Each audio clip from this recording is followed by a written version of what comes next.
Mais avant de donner la parole et de vous dire un petit peu comment on va faire cette table ronde, peut-être un mot. Comment être acteur de la transformation de l'Église?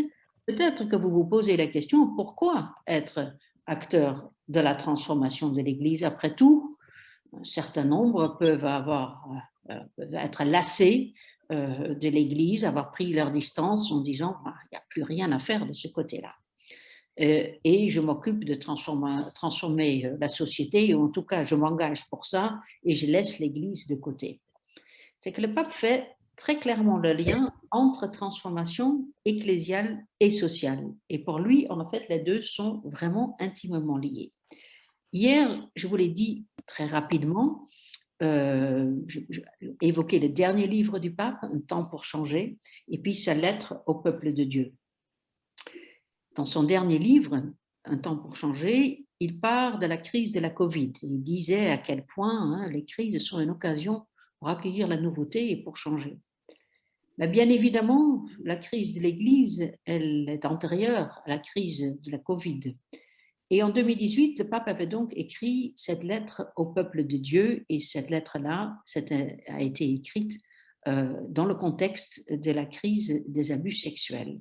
Et cette lettre marque vraiment un tournant. Il y a deux choses qui sont vraiment nouvelles dans la situation. D'abord, le pape parle d'abus sexuels, abus de pouvoir, abus de conscience. Il fait le lien. C'est-à-dire un abus sexuel n'est pas simplement le fait d'une personne déséquilibrée, un acte pathologique ou quelque chose comme ça, isolé.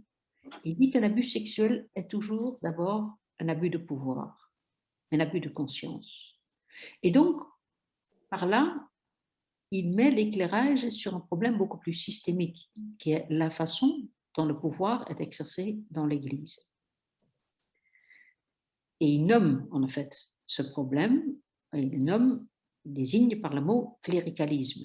Quand il dit c'est un rapport dévié à l'autorité, ce n'est pas un rapport sain à l'autorité. Et la deuxième nouveauté, donc la première chose, c'est ça, ce lien entre abus sexuels, c'est une question de l'exercice du pouvoir qui finalement est derrière cela.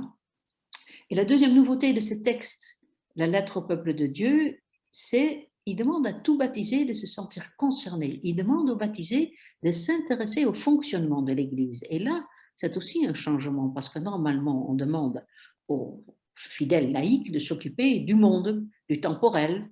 Investissez-vous, faites de la charité, etc. On ne dit pas qu'il ne faut pas le faire. Mais le pape dit, vous devez aussi vous intéresser au fonctionnement de l'Église. Et là, ça change. Et ça change, et c'est plus ou moins bien accueilli, bien évidemment, parce que le fonctionnement d'Église était plutôt la chasse gardée, disons, des prêtres et des évêques. Pourtant, ça s'inscrit dans une logique. Parce que quand le pape désigne le cléricalisme comme un rapport dévié à l'autorité, il dit bien que c'est le fait, ça peut être le fait des clercs comme des laïcs. On connaît tous des clercs qui ne sont pas cléricales et on connaît tous des laïcs qui le sont. Ça se joue donc dans une relation, ce cléricalisme, une relation entre clerc et laïc. Et quand vous avez un problème dans une relation, on sait tout ça dans notre vie privée, quand vous êtes deux dans la relation, eh ben, ce n'est pas tout seul que vous allez résoudre le problème. C'est bien à deux qu'il faut le résoudre. Donc, c'est bien dans la relation entre clerc et laïc que ce problème peut être résolu, dépassé, qu'on peut assainir les relations. Comment le pape pense qu'on peut dépasser ces problèmes du cléricalisme? C'est en créant, en faisant vivre une église synodale. Et ça, c'est un projet qu'il a dessiné, qu'il a expliqué bien avant. C'est en 2015 qu'il a fait un grand discours sur ce que Dieu attend de l'Église au troisième millénaire, et dit c'est une Église synodale. Du mot grec, synodos, c'est marcher ensemble. C'est quoi cette Église synodale? Donc, le fait aussi que ce texte-là date de 2015, ça veut dire que pour le pape, tout ça est antérieur aussi aux abus sexuels. Les abus sexuels et les abus de pouvoir sont venus cristalliser ce qui n'allait pas dans l'Église. Mais le malaise est bien plus ancien. Qu'est-ce qu'il dit sur cette Église synodale? Marcher ensemble, dans la diversité, mais sur une base d'une égalité baptismale. Chacun a une dignité du fait qu'il est baptisé dans l'Église. Une Église de l'écoute, où chacun doit apprendre de l'autre, donc y compris de celui qui vit sa foi d'une façon qui, moi, ne me convient pas. Mais aussi, un évêque peut apprendre un laïc et un laïc d'un évêque. Et ensemble, écouter l'Esprit Saint. C'est vraiment une Église de l'écoute, hein, qui, pour enseigner, doit d'abord écouter. Et puis, c'est une Église du service. Le seul pouvoir dans l'Église, c'est le service, et le pape, bien sûr, cite à ce moment-là l'exemple du lavement des pieds, et personne ne peut être au-dessus de l'autre. Donc voilà l'appel que le pape a lancé, c'était en août 2018 que cette lettre au peuple de Dieu a été publiée, et c'est cet appel qui a été entendu par un certain nombre d'organisations catholiques qui se sont dit, attends, là on ne peut pas rester sans réagir, on ne peut pas rien faire, il faut que nous réfléchissions, avec d'autres, comment répondre à cette interpellation du pape. Et c'est un peu à partir de là que Promesse d'Église est née. Alors, je vais donner la parole maintenant d'abord à Dominique Rouillet, donc secrétaire national du CCFD Terre Solidaire, que beaucoup d'entre vous doivent connaître parce que je sais que beaucoup d'amis de la vie sont aussi actifs au CCFD. Dominique est la cheville ouvrière depuis le début de Promesse d'Église, bien avant que Promesse d'Église prenne le nom Promesse d'Église. Et elle peut vous expliquer un petit peu la démarche et ce qu'on y fait. Dominique, à toi la parole. D'abord, bonjour à tout le monde. Moi, oui, j'étais là presque au début, c'est-à-dire peut-être un mois, je suis arrivée un mois ou deux après que les choses se soient mises en route. En fait, tout de suite après le mois d'août, je vais vous faire en trois temps. D'abord, un petit historique pour que vous voyez un peu comment ça s'est passé. Ensuite, le sens de notre démarche avec la charte que nous avons rédigée et que tous les mouvements membres ont adoptée. Et puis, où on en est aujourd'hui et quelles sont nos perspectives. Alors, pour ce qui est de l'origine, tout de suite après la parution de la lettre du pape, il y a eu quelques réactions de mouvements catholiques qui ont soit fait un communiqué, soit sont intervenus dans les médias. Et il se trouve que ces mouvements, pour beaucoup, faisaient partie de ce qu'on appelle la collégialité du CCFD, qui, vous le savez sans doute, est constitué de 30 mouvements et services d'église. Et donc, ils nous ont interpellés en nous disant « vous ne pouvez pas rester sans rien dire, il faut qu'on se mobilise ». Dans d'autres mouvements, les choses se sont passées aussi comme ça. Et pour finir, ce qu'on appelle les trois services d'église, que sont le Secours catholique, le CCFD Terre Solidaire et la délégation catholique à la coopération, se sont mis ensemble en se disant il faut qu'on se réunisse et qu'on se réunisse le plus largement possible, parce que si on veut répondre à l'appel du pape qui en appelle au peuple de Dieu, il faut vraiment qu'on ait la vision la plus large possible de ce qui est le peuple de Dieu. Il ne faut pas qu'on reste avec les quelques mouvements avec lesquels on a l'habitude de travailler. Et donc, chacun a pris son carnet d'adresses et a téléphoné à un peu tous les mouvements avec lesquels on avait déjà des adresses ou des noms ou des contacts irréguliers ou pas du tout de contact. Et petit à petit, on s'est retrouvés, et là, on a été tout à fait étonnés de voir qu'on avait très rapidement beaucoup de mouvements qui répondaient, et on s'est très vite retrouvé une trentaine, voire un peu plus. Et donc, pour démarrer ce travail, on a pris un temps avec les responsables de tous ces mouvements qui, pendant une soirée, et ça s'est fait à avenue de Breteuil, à la conférence des évêques de France, pour que chacun dise comment il avait été interpellé par cette lettre et qu'est-ce que, dans son mouvement à lui, comment ça avait des répercussions et comment il voulait s'engager et répondre à l'appel du pape. Ça a été notre première étape et très vite, cette première étape a intéressé les évêques de France. Lors de notre première rencontre, ils étaient 2 à nous avoir rejoints. Il y avait celui qui était chargé de la relation avec les mouvements et puis il y avait celui qui venait qui allait lui succéder, donc à savoir Monseigneur Blanchet, qui est devenu vice-président de la conférence des évêques, et Monseigneur Fonluc, qui est aujourd'hui chargé de ce qu'on appelle les associations de fidèles. À la suite de ça, le président de la conférence des évêques, Monseigneur de Moulin-Beaufort, qui venait d'être élu, a donc été intéressé par ce qui était en train de naître là et a voulu nous rencontrer. On est allé le rencontrer à quelques-uns pour lui expliquer comment notre, notre démarche était en train de naître et ça l'a beaucoup intéressé. Et donc, il nous a demandé si on accepterait de venir la présenter à l'Assemblée plénière à Lourdes. Et c'est ce que nous avons fait en novembre 2019. Et pour bien signifier déjà le sens profond de ce qu'on voulait faire, on est allé la présenter à 2, le responsable de la communauté de l'Emmanuel et moi-même, pour bien montrer la diversité des gens qui avaient répondu à cet appel. Et donc, nous avons présenté ça à tous les évêques et nous n'avons pas fait un tabac ce jour-là. La preuve en est qu'aujourd'hui, quand vous rencontrez un évêque, je peux parier à peu près que pour 50% de chances pour qu'ils vous disent promesse d'église, on ne sait pas ce que c'est. Donc, il y a, cette démarche, il a fallu beaucoup de temps pour qu'elle ait un peu plus d'audience. Alors, elle ne s'est pas du tout appelée promesse d'église tout de suite. Elle a réuni parmi les mouvements, je ne vais pas vous les citer tous, mais à l'heure actuelle, on est 35 à avoir adopté notre charte.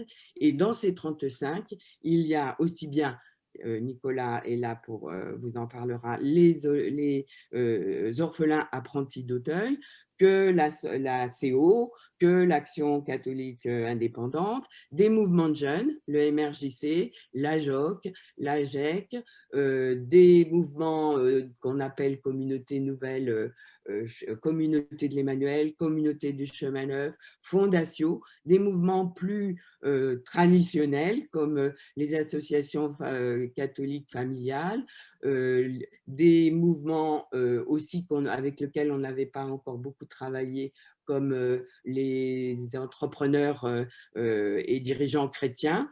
Je m'excuse pour ceux que je ne citerai pas. Il y en a beaucoup qui sont aussi membres du CCFD.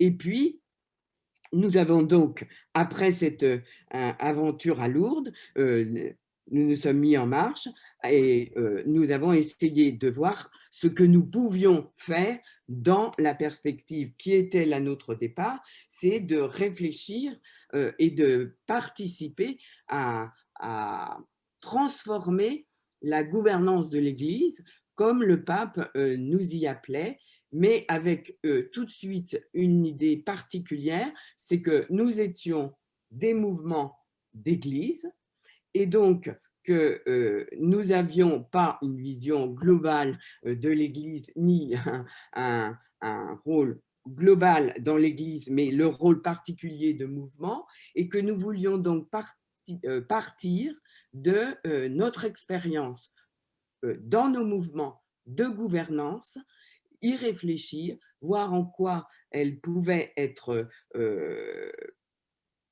discutable ou discutée et voir à partir de là, à partir de cette réflexion, comment on pouvait apporter quelque chose à la transformation de la gouvernance dans l'Église. C'est pour ça que notre mouvement, au départ, s'est appelé Gouvernance de l'Église, Gouvernance en Église.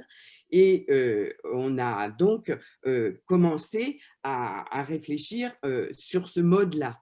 Et puis, on s'est aperçu que, évidemment, on touchait à beaucoup de sujets qui tenaient à la gouvernance. Et donc, petit à petit, on s'est dit qu'il fallait qu'on rédige un peu un projet qui permettrait de dire ce qu'on voulait faire et comment on le voulait faire. On voulait le faire. Et on a deux lignes de conduite qui ont été actées dans ce projet. La première, c'est qu'on voulait travailler avec toute l'Église et que l'Église, pour nous, c'était, et je vais le dire exprès dans le désordre, c'était les diacres, les prêtres, les religieux, les évêques, les laïcs, et que donc c'était un travail qu'on voulait faire en coopération avec toutes les composantes de l'Église.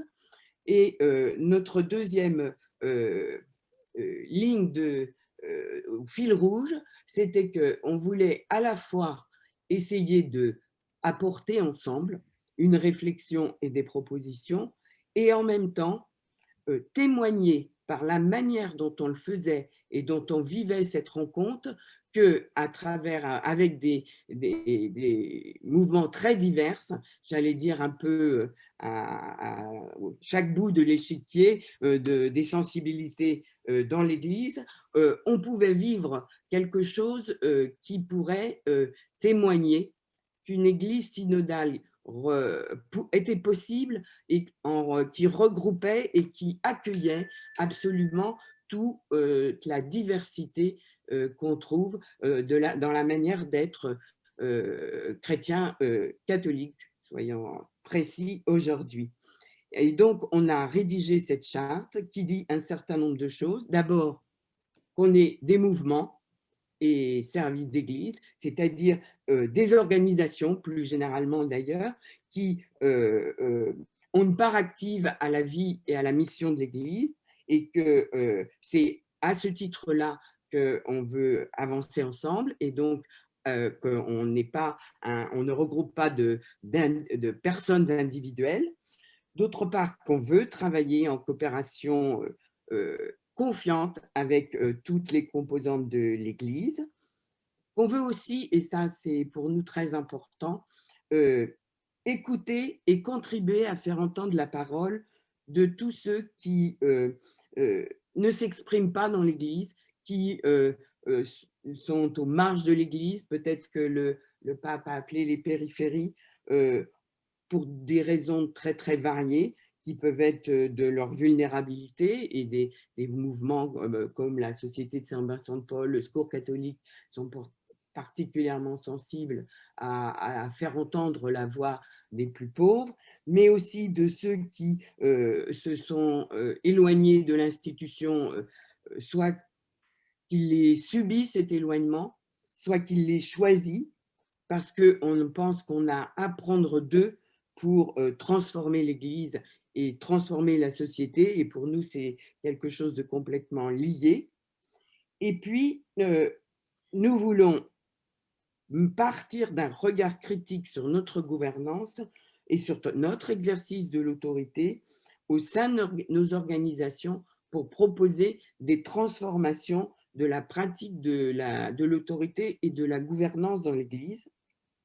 Et donc, voilà un peu cette charte que nous avons adoptée tous ensemble et qui est le fil sur lequel on peut rejoindre aujourd'hui Promesse d'Église, parce que d'autres mouvements peuvent le rejoindre aujourd'hui, et il y en a eu depuis qui nous ont rejoints.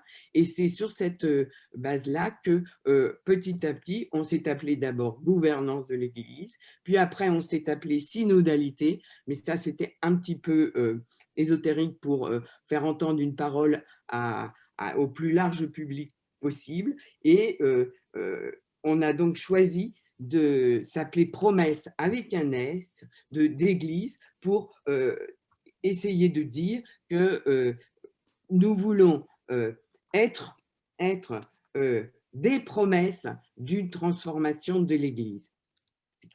Voilà pour l'histoire et la façon dont nous sommes constitués.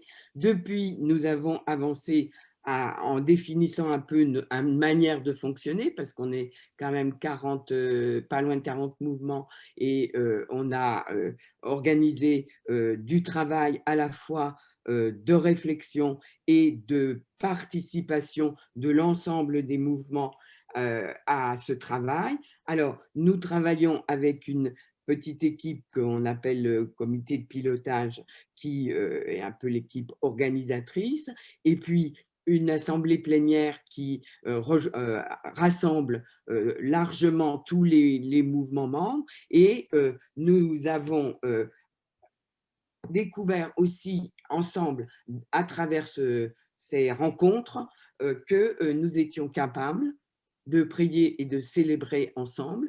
Et même depuis qu'il y a la pandémie qui nous a obligés à nous réunir uniquement en visio, nous avons, et ça a été certainement un des moments importants dans l'avancée de la constitution de promesses d'Église, et donc de notre capacité à apporter notre part à cette transformation, nous avons vécu des moments de célébration tout à fait importants et pour la communion et pour la démonstration qu'avec des façons et des sensibilités différentes, on pouvait célébrer ensemble. Aujourd'hui, où en est-on?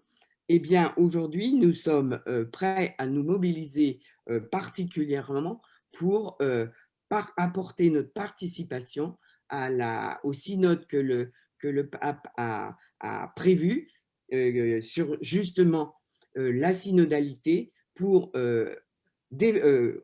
réfléchir avec tous les évêques, et sans doute, on l'espère, avec toutes les composantes de l'Église, à la manière dont on va pouvoir avancer vers une Église plus synodale. Ce synode est prévu normalement en octobre 2022, vu la situation de la pandémie, et puis le fait qu'il faut effectivement avancer le plus avec le plus de participation possible. On ne sait pas s'il ne sera pas un petit peu retardé, mais en tout cas, c'est notre objectif maintenant d'y participer. On a lancé pour ça un certain nombre de groupes de travail avec des membres des mouvements membres sur des thèmes précis qui sont la place des jeunes dans l'Église, la place des femmes évidemment, un groupe qui travaillera plus particulièrement sur les abus sexuels, un groupe qui travaillera sur ce qu'on a appelé les périphéries, tous ceux qui, intéressés par la vie de l'Église ou interrogés, on n'y trouve pas ni la parole, ni peut-être la place. Un groupe sur les plus vulnérables, et puis on a deux groupes de travail un peu particuliers, un groupe aussi que j'ai oublié, pardon, sur la formation des clercs et leur transformation, et puis peut-être deux groupes un peu particuliers qui travaillent l'un sur la façon dont les institutions, toutes les institutions sont interrogées aujourd'hui dans le monde d'aujourd'hui, et voir comment cette interrogation sur les institutions touche aussi l'institution Église, et un autre groupe qui, lui, va essayer de réfléchir à la manière de penser l'Église à partir et depuis Vatican II, c'est-à-dire un groupe qu'on a appelé plus ecclésiologie. Qu'est-ce que l'Église peut dire aujourd'hui d'elle-même et du monde? Donc, ces groupes sont en route pour contribuer au synode, et par ailleurs, l'étape suivante qu'on espère franchir, c'est que dans toute la France, des groupes à partir des mouvements membres de Promesses d'Église puissent se constituer pour aussi participer à ce mouvement qui devrait nous emmener vers le synode sur la synodalité. Il y a un travail que je n'ai pas cité, mais dont Nicolas parlera plus particulièrement. Le premier travail qu'on a fait justement sur ce thème de la synodalité parce qu'il est effectivement transversal à toutes nos autres réflexions. C'est le groupe qui a le plus avancé pour l'instant. C'est celui qui a permis à l'ensemble des mouvements membres de commencer à travailler. Et donc, je laisserai la parole à, Nicolas pour en parler. Je m'aperçois qu'il y a un mouvement que je n'ai pas cité et qui pour nous est aussi très important dans Promesse d'Église, c'est qu'on a aussi avec nous la COREF, qui est l'assemblée de toutes les congrégations religieuses et donc qui est aussi très important pour nous de façon pour qu'on soit vraiment qu'on puisse vraiment associer tous les participants à l'Église aujourd'hui.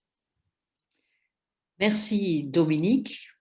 Vous aurez tout à l'heure l'occasion de poser des questions. Je vais maintenant passer la parole à Émeric Christensen pour dire un peu comment il perçoit, il connaît bien quand même la situation française et l'Église en France, comment il perçoit cette nécessité de transformation de l'Église en France, comment il accueille cette initiative de promesse d'Église. Merci et bonjour à toutes et à tous. Alors, je vais préciser qu'évidemment, là, le regard que je vais poser est un regard extérieur, tout en étant intérieur, mais en tout cas extérieur à la démarche promesse d'Église. C'est un regard plutôt d'observateur et qui ne prétend ni à l'exhaustivité ni à une objectivité totale là-dessus. C'est-à-dire, voilà, j'essaye de poser quelques jalons et en quelques minutes, ça va évidemment être synthétique. Si je reviens un tout petit peu dans l'histoire récente des 50 dernières années, dans la suite du Concile, les chrétiens sociaux ont souvent se sont confondus avec ce qu'on appelle encore les cathos de gauche, c'est-à-dire en fait se situant à un croisement entre le combat politique et l'engagement pour une évolution interne de l'Église. Et puis l'histoire récente et la sociologie dans les paroisses notamment, ont montré un resserrement du socle des pratiquants sur une population que des sociologues justement appellent aujourd'hui plutôt des observants, c'est-à-dire des chrétiens pratiquants d'un profil plus conservateur, souvent plus centriste, voire un peu plus à droite, peu contestataire de l'institution, de façon générale, de l'institution comme de la doctrine d'ailleurs, plus conservateur, je le disais, sans que ce soit nécessairement un jugement de valeur, plus légitimiste surtout, je dirais, c'est-à-dire dans une attitude se situant dans une attitude de reconnaissance de l'Église fonctionne comme ça, et pourquoi pas, et continuons, et nous avons notre place là-dedans, et les choses se passent bien de leur point de vue comme ça. Néanmoins, on a observé des évolutions assez récentes. Alors, avec le pape François, évidemment, c'est l'évolution la plus marquante peut-être que tout le monde aura à l'esprit, et le pape a évidemment insufflé un souffle nouveau. Tout de même, avant lui, Benoît XVI a commencé à planter quelques graines et quelques graines qui ont germé, selon moi, notamment dans une prise de conscience pour les catholiques qu'ils étaient bel et bien devenus une minorité dans la société, et notamment dans les sociétés occidentales, et qu'à ce titre, ils devaient se responsabiliser. Il parlait de minorité créative. Et donc, voilà, il y avait sans doute déjà des germes posés que le pape François a pu ensuite arroser, si je veux filer cette image, et aider à poser des tuteurs. Enfin bref, le printemps approche, on a envie de filer la métaphore, mais je vais m'arrêter là. Par ailleurs, il y a des mouvements de société qui ont été des mouvements qui ont poussé fortement pour des évolutions. Je vais en citer deux, mais ce n'est pas du tout exhaustif, évidemment. Le féminisme qui est un mouvement de société très important, notamment ces dernières années, qui prend une nouvelle ampleur, pousse aussi ou sert autour de l'Église et fait une pression vers une évolution. L'écologie aussi a permis alors c'était notre dossier dans la vie il y a un peu plus d'une semaine, mais de redonner des nouvelles couleurs à la gauche chrétienne aussi, et puis d'infuser des changements dans les mentalités, des manières de penser différentes. Il y a une nouvelle génération qui émerge aussi dans l'Église, qui n'est pas exactement celle d'il y a 10 ans, 15 ans, 20 ans, Et puis, sans doute l'un des mouvements les plus importants, parce que ça a été celui qui a fait le plus résonner tout ça et cristalliser tout ça, comme le disait tout à l'heure Monique, c'est la crise, ou plutôt les crises des abus sexuels, abus spirituels, abus de pouvoir, tous ces abus qui ont éclaté au grand jour, qu'on connaissait un petit peu, mais dont l'ampleur a explosé à la figure de l'Église et de tous les croyants. Voilà. Tout ça a fait que la base dont je parlais, cette base plus légitimiste qui a pu prendre de plus en plus de place, mais aussi par resserrement de la population des paroisses depuis 20 ans, eh bien cette base a commencé, même modestement, à bouger elle-même et à sentir le besoin d'un changement, notamment dans les structures. Il y a un point de bascule que moi j'identifie journalistiquement et puis aussi en pratiquant et en observateur de l'intérieur de l'Église. C'est le printemps 2019 qui, pour moi, est une sorte de point de non-retour en fait dans la prise de conscience au sein de l'Église. D'abord avec la condamnation en première instance du cardinal Barbarin, qui a été un ébranlement intérieur profond pour beaucoup de croyants, beaucoup de ces fameux observants dont je parlais tout à l'heure, qui jusque-là ne remettaient peut-être pas en cause et étaient peut-être dans une posture, enfin, dans une attitude de soutien, de il n'a rien fait de mal, qu'est-ce qu'on... Voilà. Et au moment où il a été condamné, moi je sens qu'il y a un basculement de quelque chose, de prise de conscience de oui, l'Église a des comptes à rendre à la société, à la justice, etc. Bon, alors ensuite, les développements judiciaires se sont poursuivis, il ne s'agit pas de refaire tout ça, mais je pense qu'il y a eu vraiment un déclic à ce moment-là. Et le deuxième, c'était 1 mois plus tard, tout juste, c'est l'incendie de Notre-Dame, qui n'a rien à voir avec les structures de l'Église, comme tout le monde l'aura observé, mais qui, je crois, a été perçu dans la foulée de cette crise, de cet événement d'un mois avant de la condamnation en première instance du cardinal Barbarin, comme un événement apocalyptique dans ce sens de révélation. C'est-à-dire que beaucoup de croyants ont vu leur Église littéralement brûler à ce moment-là, et l'ont perçu comme ça, et ça a fini de les faire bouger et avancer. En témoigne, selon moi, la façon dont on a traité à ce moment-là dans la vie. On a fait un diptyque de 2 dossiers, je ne sais pas si vous vous rappelez comme lecteur de ça. Une première semaine, on a fait sauver les églises, donc les bâtiments, et puis la semaine suivante, une couverture sauver l'église. Et les deux se voulaient vraiment comme se répondant. Et je pense que c'était bien dans l'esprit de ce moment-là. Voilà, tout ça pour dire qu'il me semble que les esprits, dans l'ensemble de l'Église, toute sensibilité confondue, parce qu'il y a, voilà, là je parle beaucoup des observants actuels, mais il y a évidemment toute une frange réformiste ou progressiste dans l'Église, dont on pourrait parler de façon plus intérieure, là, cette fois-ci, ensemble, mais qui était déjà prête à ces changements et qui les appelait de ses voeux depuis très longtemps.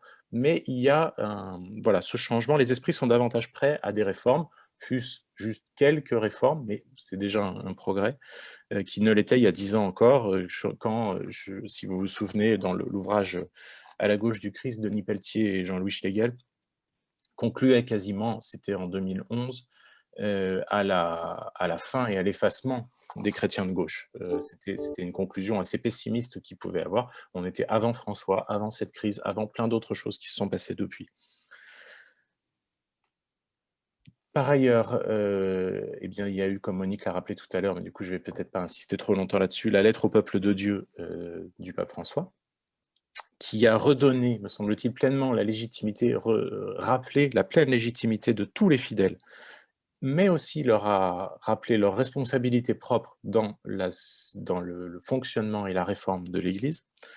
Et parmi ces responsabilités propres, il y en a une que je note, qui est moins liée à la structure peut-être, mais qui est déjà celle de la nécessité de faire peuple dans l'Église, et pas seulement d'être des fidèles, des croyants, des individus au sein d'une Église, mais d'être le peuple de Dieu, c'était le titre de la lettre, et je pense qu'il y a là-dedans un appel aussi à dépasser les querelles de chapelle, ce que promet, voilà, pardonnez-moi l'expression, hein, mais on a souvent connu ça dans l'Église, et je pense que Promesse d'Église là-dessus est un signe très fort de dépassement justement de ces esprits de nous faisons comme ça. Il y a différentes sensibilités, différentes, qui peuvent parfois collaborer, mais qui souvent se regardent un petit peu en chien de faïence dans le meilleur des cas. Voilà, pour ces aspects. Alors, la question, évidemment, là-dessus, c'est quel champ on peut prendre pour une transformation de la gouvernance et quel champ on peut prendre pour une transformation de la gouvernance en France. Je ne vais pas forcément rentrer dans des changements de structure. Je ne pense pas que ce soit l'objet immédiat de Promesses d'Église aussi, d'envisager voilà, le grand soir de l'Église. Quel champ pour des évolutions là-dessus, une transformation? Peut-être je noterai 2 échelons. Il y a l'échelon local, dans lequel on a évidemment des progrès à faire en termes de co-responsabilité. Là-dessus, l'Église connaît une chance unique dans son histoire de progresser. Et je dis une chance volontairement en étant provocateur, c'est la baisse des vocations, l'épuisement des prêtres qui a pu montrer une étude récente, les difficultés rencontrées par les prêtres, eh bien c'est une chance parce que c'est une chance pour partager les responsabilités, puisqu'il apparaît de façon manifeste, ce que certains disaient déjà avant, demandaient déjà avant, mais c'est manifeste que les prêtres ne peuvent plus gérer seuls les choses, les clercs ne peuvent pas gérer seuls, et donc voilà, prenons-le aussi comme une chance, malgré toutes les difficultés que ça peut poser. Par ailleurs, ce que les crises des abus sexuels, spirituels, de pouvoir, je ne refais pas la liste, ont révélé, c'est l'absence criante et cruelle de contre-pouvoir au sein de l'Église, permettant justement de faire des évaluations internes de la façon dont sont gérées un certain nombre de choses. Alors évidemment, une organisation parfaite n'existe pas, en tout cas pas sur Terre. Mais les dysfonctionnements, quand ils sont trop évidents, je pense que tout le monde l'a bien mesuré, deviennent un contre-témoignage criant, et c'est là-dessus qu'on peut travailler. Un exemple, sans la Parole libérée qui vient de se dissoudre, sans cette association qui a été regardée vraiment comme un agresseur au départ par beaucoup dans l'Église, pas tous, mais par beaucoup de fidèles, la Parole libérée a pu être perçue comme une agression. Eh bien, sans ce travail, et je pense que beaucoup aujourd'hui dans l'Église le reconnaissent, y compris parmi ceux qui voyaient l'association comme trop agressive au début, eh bien, on n'aurait sans doute jamais vu les évolutions récentes qu'on a pu avoir. Il y a encore du travail, mais la lettre envoyée hier par les évêques, je ne sais pas si vous avez eu le temps de la consulter, les mesures prises par la Conférence des évêques de France auraient été inenvisageables sans la pression d'un groupe comme la Parole libérée. Et cette pression-là a permis, donc venue de l'extérieur et en même temps de l'intérieur, mais une pression aussi de la société civile, a permis des évolutions très importantes. Par ailleurs, une mixité, et je parle de mixité dans tous les sens du terme, c'est-à-dire une mixité homme-femme, une mixité claire et laïque, dans le partage des responsabilités, c'est aussi une façon de faire évoluer par la base des points qui touchent davantage à la doctrine et qui ne sont peut-être pas l'objet direct d'une transformation. Le deuxième champ de transformation pour l'Église que j'observe, c'est le fonctionnement interne de l'Église. Ce n'est pas exactement la même chose. Là, je pense surtout d'une Église nationale, hein, l'Église de France, l'Église locale. On entend souvent cette phrase, on entendait souvent, on l'entend un petit peu moins d'ailleurs, l'Église n'est pas une démocratie. Bon, à supposer même que ce soit vrai, est-ce que ça l'empêche de faire droit à une représentativité de ceux qui forment le gros des troupes, à savoir donc les laïcs? Voilà. Cette question me semble voilà, pas finalement assez évidente. C'est pas parce que, même si l'Église n'était pas une démocratie, elle peut faire droit à cette représentativité. La nouvelle présidence de la CEF, de la Conférence des évêques de France, a essayé d'ouvrir un peu les assemblées récemment. C'est ce que Dominique Royer rappelait tout à l'heure, avec notamment la présentation de promesses d'Église. Ça fait moins boîte noire, mais ça reste timide. Mais si ce qu'on représente souvent comme une difficulté des conférences épiscopales, c'est-à-dire, alors je rentre un peu dans de l'ecclésiologie, mais une difficulté souvent présentée, c'est qu'elles n'ont pas d'existence canonique et qu'au fond, chaque évêque est seul maître à bord dans son diocèse. Mais justement, ce que montrent ces conférences épiscopales, c'est que les évêques sont quand même capables de se coordonner, de trouver un fonctionnement collégial entre eux, quand bien même chacun serait seul maître à bord dans son diocèse. Et donc, pourquoi pas élargir ce fonctionnement ecclésial, ce fonctionnement collégial? Il y a des églises locales qui fonctionnent mieux sur un principe synodal. Je pense par exemple à l'Allemagne. Mais on parle toujours aujourd'hui d'assemblée d'évêques. On pourrait peut-être imaginer demain d'avoir des assemblées de l'Église de France, puisque l'assemblée des évêques n'a pas d'existence canonique dans l'Église particulière. Voilà. La synodalité est d'autant plus importante que les laïcs, chacun de nous, doit de toute façon rendre des comptes au monde extérieur au nom de l'Église comme représentants de l'Église, et s'ils n'ont pas voix au chapitre, si nous n'avons pas voix au chapitre, c'est d'autant plus difficile. Et je termine là-dessus. L'intérêt que je vois moi dans une démarche comme Promesse d'Église, je l'évoquais un peu tout à l'heure, c'est de redonner corps au sens fort du mot à la notion de peuple au sens fort du mot, là encore. Je disais, d'autres églises locales le vivent déjà davantage que nous en France, ont une plus grande tradition synodale.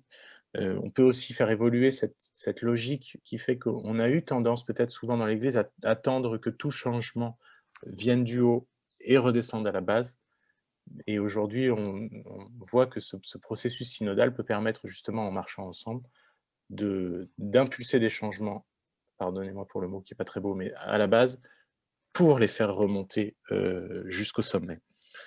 Si l'Église est une assemblée à vocation universelle, c'est aussi à la responsabilité de chacun de faire vivre le pluralisme. Et c'est là l'autre point très important, c'est que le pluralisme, tout le monde est pour, mais tout le monde attend que les autres commencent. Et le pluralisme commence en réalité toujours par soi-même, c'est à nous de faire un pas vers le pluralisme, sinon on se tient par la barbichette les uns les autres et on n'avance pas dans ce sens. Et ce que François montre, c'est que ce n'est pas d'abord peut-être les questions de structure et de doctrine qui permettent le témoignage à l'extérieur, mais c'est bien l'écoute d'une Église qui est prête à l'écoute, qui est prête à témoigner concrètement, ce qu'il appelle l'Église comme hôpital de campagne. Et c'est aussi ça que nous devons, me semble-t-il, tous faire vivre. Voilà ce que je pouvais dire un petit peu trop longuement, pardon Monique, mais sur ces observations. Merci, Émeric. C'est vrai que si nous voulons laisser aussi à tous les participants la possibilité de poser éventuellement des questions, voilà, j'avais dit 10-12 minutes, mais c'est toujours difficile de faire court. Marie-Lucille, que je ne vois pas, mais qui doit être là, Marie-Lucille Kubaki, qui est la correspondante de la vie à Rome, et qui doit donc pouvoir nous donner peut-être un petit éclairage de cette volonté de réforme du pape François. Ça se heurte à quelques résistances à Rome, aussi à des enthousiasmes. Ça se traduit aussi par des nominations, par des changements. Quelle est votre observation à partir de Rome, Marie-Lucille? Si Bonjour. on peut faire en 10 minutes, comme ça, il faut aussi laisser le temps à Nicolas et puis il faut aussi que les gens aient le temps de poser quelques questions. Je vais faire mon possible, mais je ne suis pas sûre de tenir quand même les 10 minutes. Bon, j'essaye. Déjà, merci de me donner la parole sur ce sujet. Quand on parle de la réforme voulue par le pape François, effectivement, il faut comprendre exactement ce qu'il a en tête. Je vous propose d'aborder les choses en 3 temps. D'abord, son plan de réforme, sa stratégie, sa vision. Ensuite, les oppositions qu'il rencontre et enfin, terminer par un bilan d'étape de ce qui a déjà été fait. Donc, pour comprendre sa stratégie, ce qu'il a en tête, il faut remonter au conclave où il a été élu. Avant l'élection à proprement parler, il y a ce qu'on appelle les congrégations générales. Les cardinaux se réunissent et certains peuvent prendre la parole s'ils ont une idée particulière à faire passer, à exprimer. Et François avait marqué les esprits à l'époque des congrégations générales en prenant l'image de Jésus enfermé dans l'église, dans une église, et une église dont il fallait ouvrir les portes pour le laisser sortir vers le monde. Et donc, c'était cette image d'église en sortie qui avait vraiment marqué à l'époque les cardinaux qui l'avaient élu. C'est un peu le mythe fondateur de son élection. La scène a bien eu lieu, mais effectivement, s'il n'a pas été élu, ce n'était pas uniquement sur une belle parole.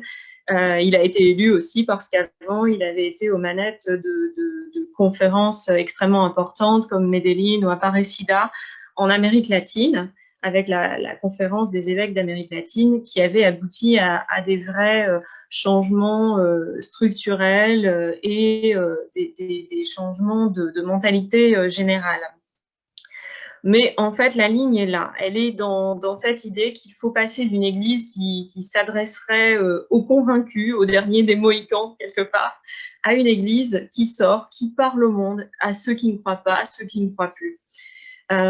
Son programme de réforme, en fait, il l'a exposé dès le début du pontificat. dans une exhortation apostolique, Evangelii Gaudium, et aussi dans une interview importante qu'il avait donnée à la Civiltà Cattolica, la revue jésuite. Donc, que dit-il? Que pour libérer l'Église, pour l'aider à sortir, il faut une Église plus proche des gens, c'est-à-dire plus inculturée. Qu'est-ce que ça veut dire? Pour avoir une Église plus inculturée, il faut des églises locales plus fortes, plus dynamiques. Et ainsi, dans Evangelii Gaudium, il envisageait de renforcer l'autorité doctrinale même des conférences épiscopales.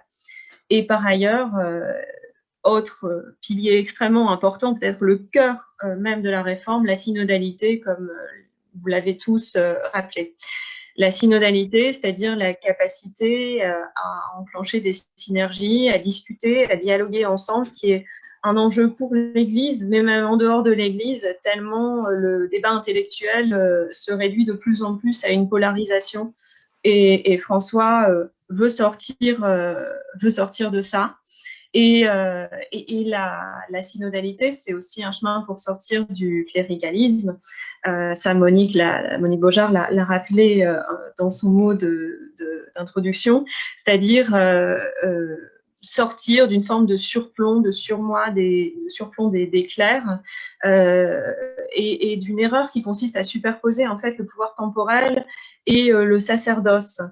De faire du sacerdoce un lieu de pouvoir et de tout voir aussi à partir du prêtre.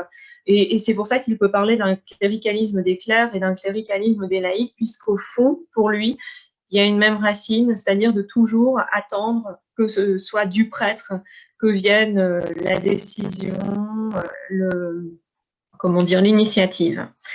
En ce qui concerne la synodalité, j'ai trouvé une belle définition des enjeux dans ce livre qui a été écrit par plusieurs Xavier, dont sœur Nathalie Bécard, qui vient d'être nommée sous-secrétaire du synode des évêques à Rome. Elle dit, qu'est-ce que cette synodalité dont on parle de plus en plus aujourd'hui, qui est un axe central du pontificat du pape François, pour appréhender l'urgence de développer une église plus synodale, c'est-à-dire, selon l'étymologie du mot synode, faire route ensemble, une église où tous, laïcs, pasteurs, évêques de Rome, marchent ensemble. Il nous faut prendre la mesure de l'enjeu de cette réforme de l'église, réforme rendue d'autant plus nécessaire et urgente que la crise des abus sexuels dont on découvre de plus en plus l'ampleur, appelle un vrai changement pour faire de l'église une maison sûre en éradiquant toutes les formes d'abus. La découverte de la dimension systémique de cette crise et l'échec patent de l'institution ecclésiale pendant des années à dénoncer et prévenir non seulement les abus sexuels sur mineurs, mais aussi toutes sortes d'abus de pouvoir, contient à la source, associé à la fin d'un certain christianisme sociologique, oblige aujourd'hui l'Église à redécouvrir et reconnaître humblement sa propre fragilité et sa dimension pécheresse. Donc, François, effectivement, veut stimuler cette synodalité et c'est le cœur de cette réforme. Il entend aussi lutter contre tous les contre-témoignages, ce qui dégoûte en fait les gens de l'Église, dans le domaine des finances d'abord, en enclenchant des mesures d'assainissement au Vatican, et aussi en termes de lutte contre les abus sexuels. Enfin, et c'est aussi une autre dimension, mais qui est corrélée aux autres, la réforme passe par la capacité de l'Église à être en phase avec ce qui préoccupe les gens, en fait, à être attentive aux signes des temps. Pour le pape, c'est l'attention aux pauvres, à l'écologie, au dialogue, notamment au dialogue interreligieux. Et c'est ainsi que les deux grandes encycliques du pontificat sont Laudato Si et Fratelli Tutti sur l'environnement, la maison commune et la fraternité. Enfin, en interne, pour l'Église, c'est la capacité à accueillir, à ne plus être dans une position surplombante de jugement, de donneur de leçons, mais à accueillir les gens où ils en sont, et donc accompagner plutôt que dire ce qu'il faut faire. Si on veut résumer, on peut dire que le projet de François, c'est que l'Église aille se risquer au monde, et c'est là qu'il emploie l'image de l'hôpital de campagne. En disant ça, il veut dire qu'on n'a plus le luxe d'être dans des petits ergotages théologiques et tout ça, qu'il faut être un lieu où on accueille des grands blessés et où on plonge les mains dans les plaies sans crainte de se salir. Il a dit qu'il préférait une église abîmée pour avoir pris le risque d'aller au contact du monde qu'une église de pure, toute parfaite. Évidemment, comme tout projet, il rencontre des oppositions, c'est mon deuxième point. Celles au pape François sont multiples et donc elles se jouent à plusieurs niveaux. Le premier niveau de résistance se joue sur le plan théologique, idéologique. Ça se passe au Vatican et ça se passe dans certaines églises locales, notamment aux États-Unis, en Europe de l'Est. Beaucoup n'ont pas digéré un Maurice Laetitia qui invitait à un chemin d'accompagnement pour les personnes considérées comme en situation irrégulière par rapport à la doctrine morale de l'Église. Ils ont encore moins digéré les petites phrases de François sur l'accueil des personnes homosexuelles et notamment son « qui suis-je pour juger ». Et en fait, ils sont dans une sorte de volonté de corriger le pape, en quelque sorte. Et ça se manifeste par parfois une opposition bruyante, avec une prise de position très virulente de certains prélats dans la presse, telle qu'on n'a jamais connue sous les pontificats précédents. Et aussi dans diverses églises locales avec des résistances réelles. Le deuxième niveau de résistance, je dirais, est un niveau politique. François, qui n'a pas de mots assez durs pour condamner les nationalismes, les populismes, est devenu une sorte de contre-modèle brandi justement par tous les leaders nationalistes populistes pour qui s'opposer au pape François est devenu une sorte de gage de crédibilité politique. Donc on l'a vu avec Salvini, Bolsonaro, et aussi dans un passé pas si lointain avec Trump. Sa condamnation du néolibéralisme, des milieux financiers aussi, qui pratiquent la spéculation à tout va, lui vaut des inimitiés profondes dans les milieux économiques. Et à la base, une partie des catholiques refuse aussi ces discours sur l'accueil des migrants, sur le dialogue islamo-chrétien, dialoguer coûte que coûte, quoi, et ne lui pardonne pas, par exemple, de refuser de condamner l'islamisme en particulier, mais de parler de violence religieuse en général. Et cette résistance politique, idéologique, est aggravée par la coexistence de deux papes en même temps, un pape émérite et un pape régnant, le pape émérite étant instrumentalisé comme une sorte de pape légitime ou de chef de clan par ceux qui cherchent à rejeter les enseignements de François. Le troisième niveau est un niveau qui est peut-être moins visible, mais qui est un niveau, je dirais, plus personnel et qui se vit essentiellement à l'intérieur de la curie. Mais il est important parce qu'il peut expliquer un certain nombre de retards, de cacophonie aussi. Le pape qui sait trouver des mots très justes pour toucher le monde, qui a souvent des discours prophétiques, des paroles prophétiques, comme on l'a vu pendant l'épidémie de coronavirus. C'est un manager dur en interne. Et ça lui vaut des inimitiés en fait d'employés du Vatican, de cardinaux, quand il fait ses discours à la curie pour dénoncer les maladies spirituelles. Évidemment, ça passe difficilement. Et donc voilà, il peut y avoir aussi des crispations locales au Vatican, mais qui sont importantes. Je vous propose maintenant de passer au bilan d'étape, au regard de tout ce qu'on vient de dire. Bilan d'étape, parce qu'évidemment, le pontificat n'est pas terminé. On espère qu'il sera encore assez long. Mais la question, c'est qu'est-ce qui resterait en fait du pontificat de François s'il s'arrêtait maintenant? À l'instant où on parle, qu'est-ce qui a été fait? À la curie, je dirais que le changement le plus notable est dans le milieu de la finance. Parce que là, le pape a procédé à des nominations de grande qualité à l'APSA, c'est-à-dire l'organisation qui gère le patrimoine du Saint-Siège, à la secrétairerie d'État. Il a promulgué des nouvelles lois qui alignent un peu plus le Vatican sur les standards économiques internationaux. Et il y a eu aussi des arrestations. On est sorti dans le domaine de la finance dans de l'idée selon laquelle tout était permis, en fait. C'est un peu la tolérance zéro aussi dans ce domaine-là qui commence à s'appliquer. C'est pas parfait, il y a encore un certain nombre de choses à faire. L'organisation n'est pas encore tout à fait au point, mais il y a eu des pas en avant qui rendent un retour en arrière vraiment très difficile. Pour le reste, c'est-à-dire pour la réforme de la Curie, qui était un des points sur lesquels il avait été élu, je dirais que pas grand-chose a été fait encore, parce que beaucoup dépend de la nouvelle constitution apostolique qui est attendue depuis 2 ans et qui n'a toujours pas été publiée. Alors, elle ne l'a pas été parce qu'il y a des allers-retours entre le Vatican et les conférences épiscopales pour régler le point d'articulation entre les rapports de la Curie et des églises locales. Donc, les églises locales ont fait un certain nombre de retours, qui ont demandé des ajustements. Ça n'a pas été publié aussi parce qu'il y a eu la crise sanitaire qui a retardé énormément de choses. Donc, en tout cas, il y a des brouillons qui ont filtré et selon ces brouillons, il y a quand même des choses importantes qui devraient être mises en place, notamment une grande nouvelle importance de la congrégation pour l'évangélisation des peuples, Propaganda Fide, par rapport à la congrégation pour la doctrine de la foi, qui redescendrait un peu dans la hiérarchie. Et c'est assez cohérent, en fait, avec l'approche de François qui, sans relativiser la doctrine ou la remettre en cause, quand même veut qu'on insiste un peu moins là-dessus et qu'on soit un peu plus dans une attitude d'accueil. Donc, ça, et plus dans une attitude aussi, comme je disais, d'église en sortie.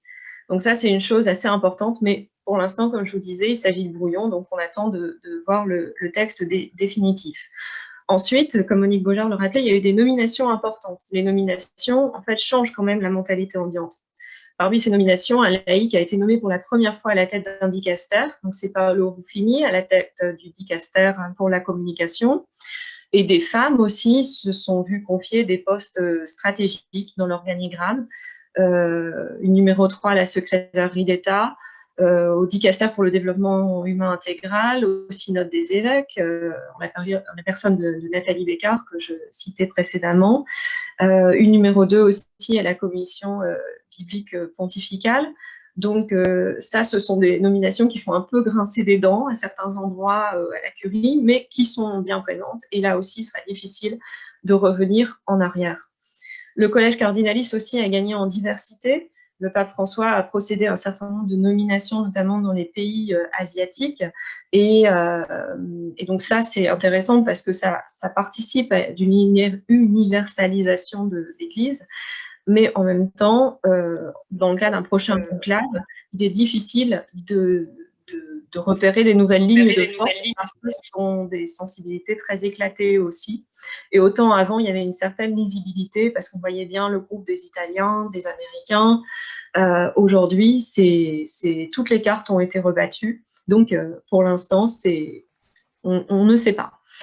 Et sur la synodalité, là, François a clairement revitalisé le synode des évêques à Rome. Il a induit l'idée que l'Église devait entrer dans cette démarche synodale qui a été beaucoup évoquée par les interlocuteurs qui ont parlé avant moi.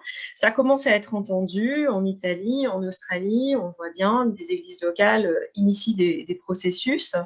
Mais dans certains pays, non sans tension, parce qu'on voit bien que le chemin synodal allemand suscite des mouvements un peu complexes au Vatican. C'est pas forcément bien vécu, notamment dans les discussions autour des personnes homosexuelles. On l'a vu cette semaine encore avec la publication de la note de la Congrégation pour la doctrine de la foi qui interdisait à nouveau les bénédictions d'union homosexuelle. Et qui peut être perçu comme une réponse à ce synode allemand en cours. Donc, on voit bien que là, il y a une tension. Et il faudra sans doute attendre encore, peut-être jusqu'au synode sur la synodalité. Et c'est là où, en fait, sur le terrain, des mouvements comme Promesse d'Église ont une grande importance. C'est-à-dire que le synode sur la synodalité va pas mal discuter de la marge de manœuvre laissée aux églises locales, mais aux églises locales d'être force de proposition aussi, d'avancer des choses, puisque le pape François a augmenté la consultation la base, des églises locales, donc à elles aussi de faire des retours, et ça c'est une chose qui sera importante. Donc à l'instant T, ce qui resterait des réformes du pape François, si le pontificat s'achevait, je dirais que c'est plus un état d'esprit nouveau dans l'Église. Depuis l'élection de François, l'action a été remise sur l'option préférentielle pour les pauvres, sur la nécessité d'une prise de conscience écologique, sur le fait de renouer un dialogue avec le monde, avec la culture contemporaine. Ça se traduit par des engagements nouveaux chez les jeunes catholiques, des nouveaux points d'attention qui ne se traduisent pas forcément encore massivement sur le plan politique, mais qui se traduisent par une implication au niveau civique et social. En interne aussi, je disais, ce renouveau synodal qui est vraiment prépondérant et qui est le cœur de la réforme, mais aussi une nouvelle ligne d'ouverture, d'accueil, d'accompagnement, et qui devrait donc se renforcer encore dans les temps qui viennent, quoi. Voilà. Merci Marie-Lucille. Voilà, vous avez eu par Dominique Rouillet une petite introduction à ce que fait, comment s'est constituée Promesse d'Église. Émeric vous a dit un petit peu comment il voit la situation en France. Marie-Lucille vient de nous donner des informations intéressantes sur ce qui se passe à Rome, et elle dit très justement que Rome attend aussi des églises locales de faire des propositions et de commencer à vivre cette synodalité. Alors, je vais donner la parole à Nicolas Truel, directeur donc, des apprentis d'Auteuil. Nous faisons partie tous les deux du groupe de travail sur la synodalité de Promesse d'Église, et je vais laisser donc la parole à Nicolas pour raconter un petit peu ce qu'on a commencé à expérimenter, et c'est notamment l'expérience des apprentis d'Auteuil qui a été important dans le travail de ce groupe. Nicolas, les autres ont pris leur temps, donc toi aussi tu as le droit de prendre ton temps.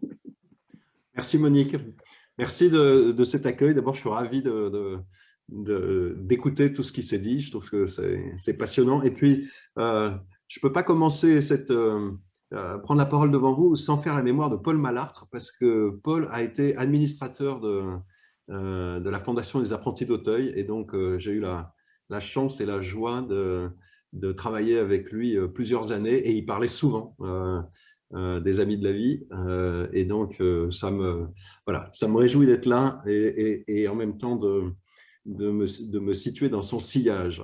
Alors effectivement, Apprentis d'Auteuil s'est retrouvé dans le mouvement initié par la lettre au peuple de Dieu et repris par, comme l'a expliqué Dominique, par un certain nombre de mouvements d'église. Et il se trouve que la lecture de la lettre au peuple de Dieu à l'été 2018 nous a frappé à Apprentis d'Auteuil. Alors, ça va me permettre d'expliquer pourquoi on est venu travailler, et en particulier venu travailler sur la question de la synodalité. C'est que Apprentis d'Auteuil, c'est une œuvre d'église, hein. On est sous tutelle d'une congrégation, la congrégation des Spiritains, et nous sommes un ensemble d'établissements, d'actions sociales, d'enseignement scolaire, de formation professionnelle, qui accueillent des jeunes et puis depuis quelque temps des familles confrontées à toutes sortes de difficultés, et ça depuis un peu plus de 150 ans. Comme tous les mouvements éducatifs, on s'est trouvé confronté à la question des abus et des abus sexuels. La situation est la suivante, c'est que mon prédécesseur, moi je suis arrivé à la tête des apprentis d'Auteuil en 2015, et mon prédécesseur y était depuis 20 ans. Et quand lui, il y est arrivé donc, au milieu des années 90, il a pris une position radicale sur ces questions d'abus, en dénonçant systématiquement les situations, quelles qu'elles soient, en portant plainte, en poussant les parents à porter plainte, de sorte que ces affaires ne soient non seulement pas dissimulées, mais puissent être jugées par le droit pénal et puissent être exclus des pratiques internes à Apprenti d'Auteuil. Je dis ça parce que cette sensibilité aux abus est ancienne et elle a donné lieu à un certain nombre de pratiques, notamment de pratiques d'échange d'informations, de communication sur ce que dans notre jargon interne nous appelons les incidents graves. Voilà. Chaque fois que quelque chose de grave se passe, un responsable d'établissement, un chef de service doit et peut écrire, faire part, et pas seulement les abus sexuels. Il se passe beaucoup de choses sur de la violence, des grandes difficultés de certains jeunes, des fugues, des disparitions inquiétantes. Vous imaginez tout ce qui peut nous arriver avec un peu plus de 200 établissements et 30 000 jeunes accueillis chaque année. Ça, c'est le contexte. Au fil de l'histoire, on s'est rendu compte que à quel point il était important que cette communication soit possible. Pourquoi? Parce que, et ça c'est le deuxième point, le rapport éducatif dans lequel nous sommes est un rapport d'autorité, évidemment. Hein, un éducateur a autorité sur un jeune, un enseignant a autorité sur son élève, d'une certaine manière. Et si on n'y prend pas garde, cette autorité, si elle dévie, va avoir tendance à dissimuler, évidemment, toutes ces déviances. Donc, la question de la communication et de la libération de la communication est essentielle. J'ajoute à ça que, comme nous sommes un ensemble d'établissements, l'organisation interne est une organisation hiérarchique dans laquelle, là aussi, on retrouve des relations d'autorité et de pouvoir. Il y a des directeurs d'établissement qui sont réunis au sein de régions avec des directeurs régionaux. Et là aussi, si on n'y prend pas garde, ces relations d'autorité peuvent facilement devenir des relations où le pouvoir, la préservation de son pouvoir, de son indépendance, de son autonomie, incite à ne pas communiquer. Voilà des sujets avec lesquels nous travaillons, j'allais dire, quotidiennement. C'est pour ça que quand la lettre du pape arrive et qu'elle fait le lien de manière explicite entre abus sexuels, abus de pouvoir, abus de conscience, et qu'elle dit, au fond, tout ça, c'est un problème de cléricalisme, et comme ça a déjà été bien expliqué, c'est un problème de relation à l'autorité et de mode d'exercice de l'autorité, on se sent véritablement concerné. J'ajoute un dernier point pour Apprenti d'Auteuil. Apprenti d'Auteuil, c'est vécu au fil du temps, comme de son histoire, comme un peu à part. Pourquoi? Parce que physiquement, on était à part. On était dans des grands châteaux qu'on nous avait légués au fond de la campagne. En plus, il était bon, j'ai retrouvé ça dans les écrits de mes lointains prédécesseurs, il était bon d'éloigner les jeunes de l'influence néfaste des villes, voilà comment il disait. Donc, on les mettait dans des grands châteaux et là, on faisait tout seul. Voilà. Et donc, cette idée de se construire seul, vous voyez que ça peut aussi accroître encore le risque de vivre en vase clos et de dissimuler ce qui peut se passer à l'intérieur. Le troisième mouvement dans lequel est embarqué Apprenti d'Auteuil, c'est de s'ouvrir vers l'extérieur. Alors, sur les questions de jeunesse, de décrochage scolaire, d'insertion sociale et professionnelle dans lesquelles nous sommes impliqués, aujourd'hui, il est plus imaginable de travailler seul. Mais comment on fait pour ne pas travailler seul quand on a été habitué à se penser seul au monde? Voilà. Donc, et là aussi, grosse question. Donc, quand Promesse d'Église, qui ne s'appelait pas encore Promesse d'Église, vous l'avez compris, mais quand ce mouvement se crée autour de la lettre, la réponse à la lettre au peuple de Dieu, où le pape nous dit c'est chaque baptisé qui peut travailler à la transformation ecclésiale et sociale, là on se dit il y a quelque chose auquel nous pouvons participer. Même si, je précise tout de suite, hein, Apprenti d'Auteuil, c'est plusieurs milliers de collaborateurs, dont une partie seulement, et une petite partie, est chrétien et une petite partie est catholique. Et nous avons à peu près toutes les sensibilités à l'intérieur. Voilà. Donc, ce n'est pas un mouvement catholique 100% de pratiquants tels que Emmerich a pu les décrire tout à l'heure. C'est extraordinairement vaste, varié, parfois divisé sur certains sujets, et on ne fait pas de théologie à l'intérieur, on fait de l'éducation. Voilà. Donc, mais on se sent quand même concerné. On se sent d'autant plus concerné que nous présentons comme œuvre d'Église à des gens qui ne sont pas des représentants de l'Église. Je pense au pouvoir public, je pense aux parents des jeunes que nous accueillons, je pense aux jeunes que nous accueillons. L'image que l'Église se met à porter dans ces temps troublés de 2017-2018, ben, c'est une image dangereuse, hein, puisque finalement, l'Église est un lieu où les enfants risquent d'être abusés par ceux-là même qui devraient s'en occuper. Donc, comment proposer autre chose que cette image qui fait peur? J'ajoute que dans le même temps, il y a une autre image qui fait peur, cette fois-ci à propos de la religion en général, hein, c'est l'image d'un islamisme dangereux. Donc finalement, on a deux images de la religion qui repoussent et qui nous demanderaient bien volontiers d'abandonner tout ça pour se consacrer à l'éducation. Mais comme on n'est pas prêt à abandonner parce que c'est dans nos gènes et dans nos statuts, se pose vraiment la question de comment être une œuvre d'Église aujourd'hui. Voilà. Donc, dans ce groupe de promesses d'Église, nous trouvons un sous-groupe qui se décide à travailler sur la question de la synodalité. Et ce que alors nous nous retrouvons avec Monique, mais pas seulement, avec des gens de l'ACO, ACI, MRJC, CVX, j'en oublie certainement, il y a une représentante de la COREF, de la Mission de la Mer, de la Mission de France, enfin, quelque chose extraordinairement varié. Alors là, déjà ça c'est top. Hein. Moi, jamais j'avais, dans ma vie de chrétien, j'avais pu rencontrer au même moment des mouvements aussi variés, des traditions aussi différentes. Et Dominique disait, on célèbre, alors célébrer en fait pour Promesse d'Église, ça veut dire prier ensemble, mais c'est extraordinaire. C'est extraordinaire de voir les uns et les autres découvrir la manière des autres de prier. Voilà. Ça, moi, ça m'a profondément réjoui. On s'aperçoit qu'on ne prie pas les uns et les autres de la même manière, et pourtant on peut prier ensemble. Voilà. Et ce qui va se passer dans ce petit groupe qui se met à travailler sur la base du texte de 2015 du pape François sur la synodalité, et puis qui découvre que le pape appelle à un synode sur la synodalité. Donc on commence à se dire, tiens, on va peut-être pouvoir imaginer une contribution à ce synode. C'est d'apporter, on va apporter chacun nos expériences de ce qui nous paraît être plus synodal, ou ce qui nous paraît au contraire être un danger pour la synodalité, non pas de manière générale ou pour l'Église en général, mais dans nos structures.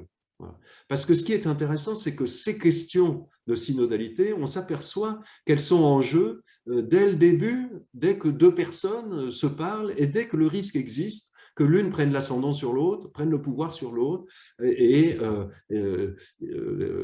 éventuellement amène à un abus de conscience ou de pouvoir. Voilà. Et donc, pour Apprentis d'Auteuil, comme je vous l'ai décrit, la relation dissymétrique de l'éducateur et du jeune, dissymétrique de l'enseignant et du jeune, dissymétrique dans les relations hiérarchiques, et tout ce que ça peut avoir comme conséquences négatives, ou au contraire, tout ce qu'on peut mettre en place pour que la parole de chacun soit prise pour valable, pour valide, et que s'instaurent des lieux d'échange. Voilà. Il se trouve qu'à Apprentis d'Auteuil, depuis quelques années, on a mis en place quelque chose qui s'appelle Penser et agir ensemble, qui est une action volontariste pour que les jeunes puissent eux-mêmes agir sur les dispositifs, les établissements dans lesquels ils sont accueillis. Je vous donne un petit exemple. Hein, comment organise-t-on une fête à Apprentis d'Auteuil? Ben, je pense qu'il y a allez, on va dire longtemps, comme ça va mettre tout le monde à l'aise. Une fête, elle est d'abord organisée par les adultes pour que ça se passe bien.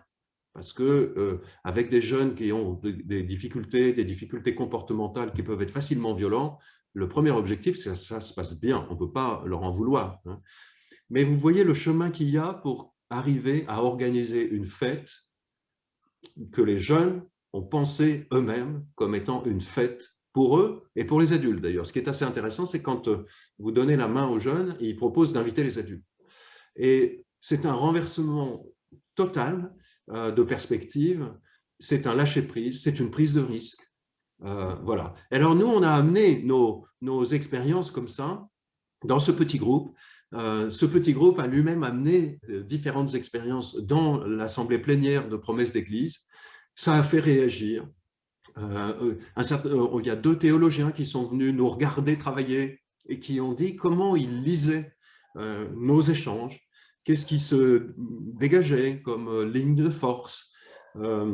Et nous en sommes là. Voilà. Donc, nous sommes loin d'avoir terminé avec notre petit groupe donc d'une dizaine. Nous avons repris toutes les contributions puisque nous avions aussi demandé au mouvement qui le voulait bien de s'exprimer sur la question de la synodalité. On a repris toutes les contributions et on est en train, dans un immense paperboard, d'essayer de rassembler tout ça. C'est extrêmement intéressant. C'est extrêmement intéressant. Ce qui freine, ce qui permet la synodalité, les questions de gouvernance, les questions d'attitude, les questions de pratique, les questions aussi de proximité de la parole de Dieu, de l'écoute de l'Esprit Saint, tout ça rentre en ligne de compte. On ne sait pas exactement ce qu'il en sortira, mais je peux vous dire d'abord une chose qui en sort, c'est l'expérience vécue en Église, dans cette configuration, encore une fois pour moi tout à fait inédite, d'un échange possible sur des sujets aussi compliqués.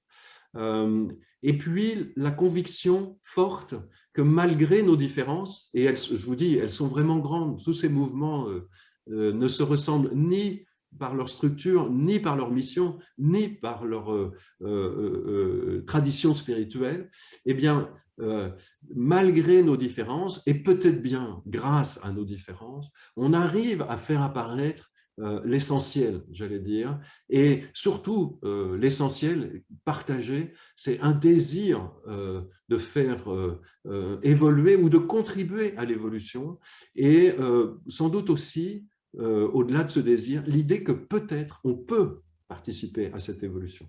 Voilà, je vais m'arrêter là parce que je pourrais encore en parler beaucoup plus. Merci en tout cas.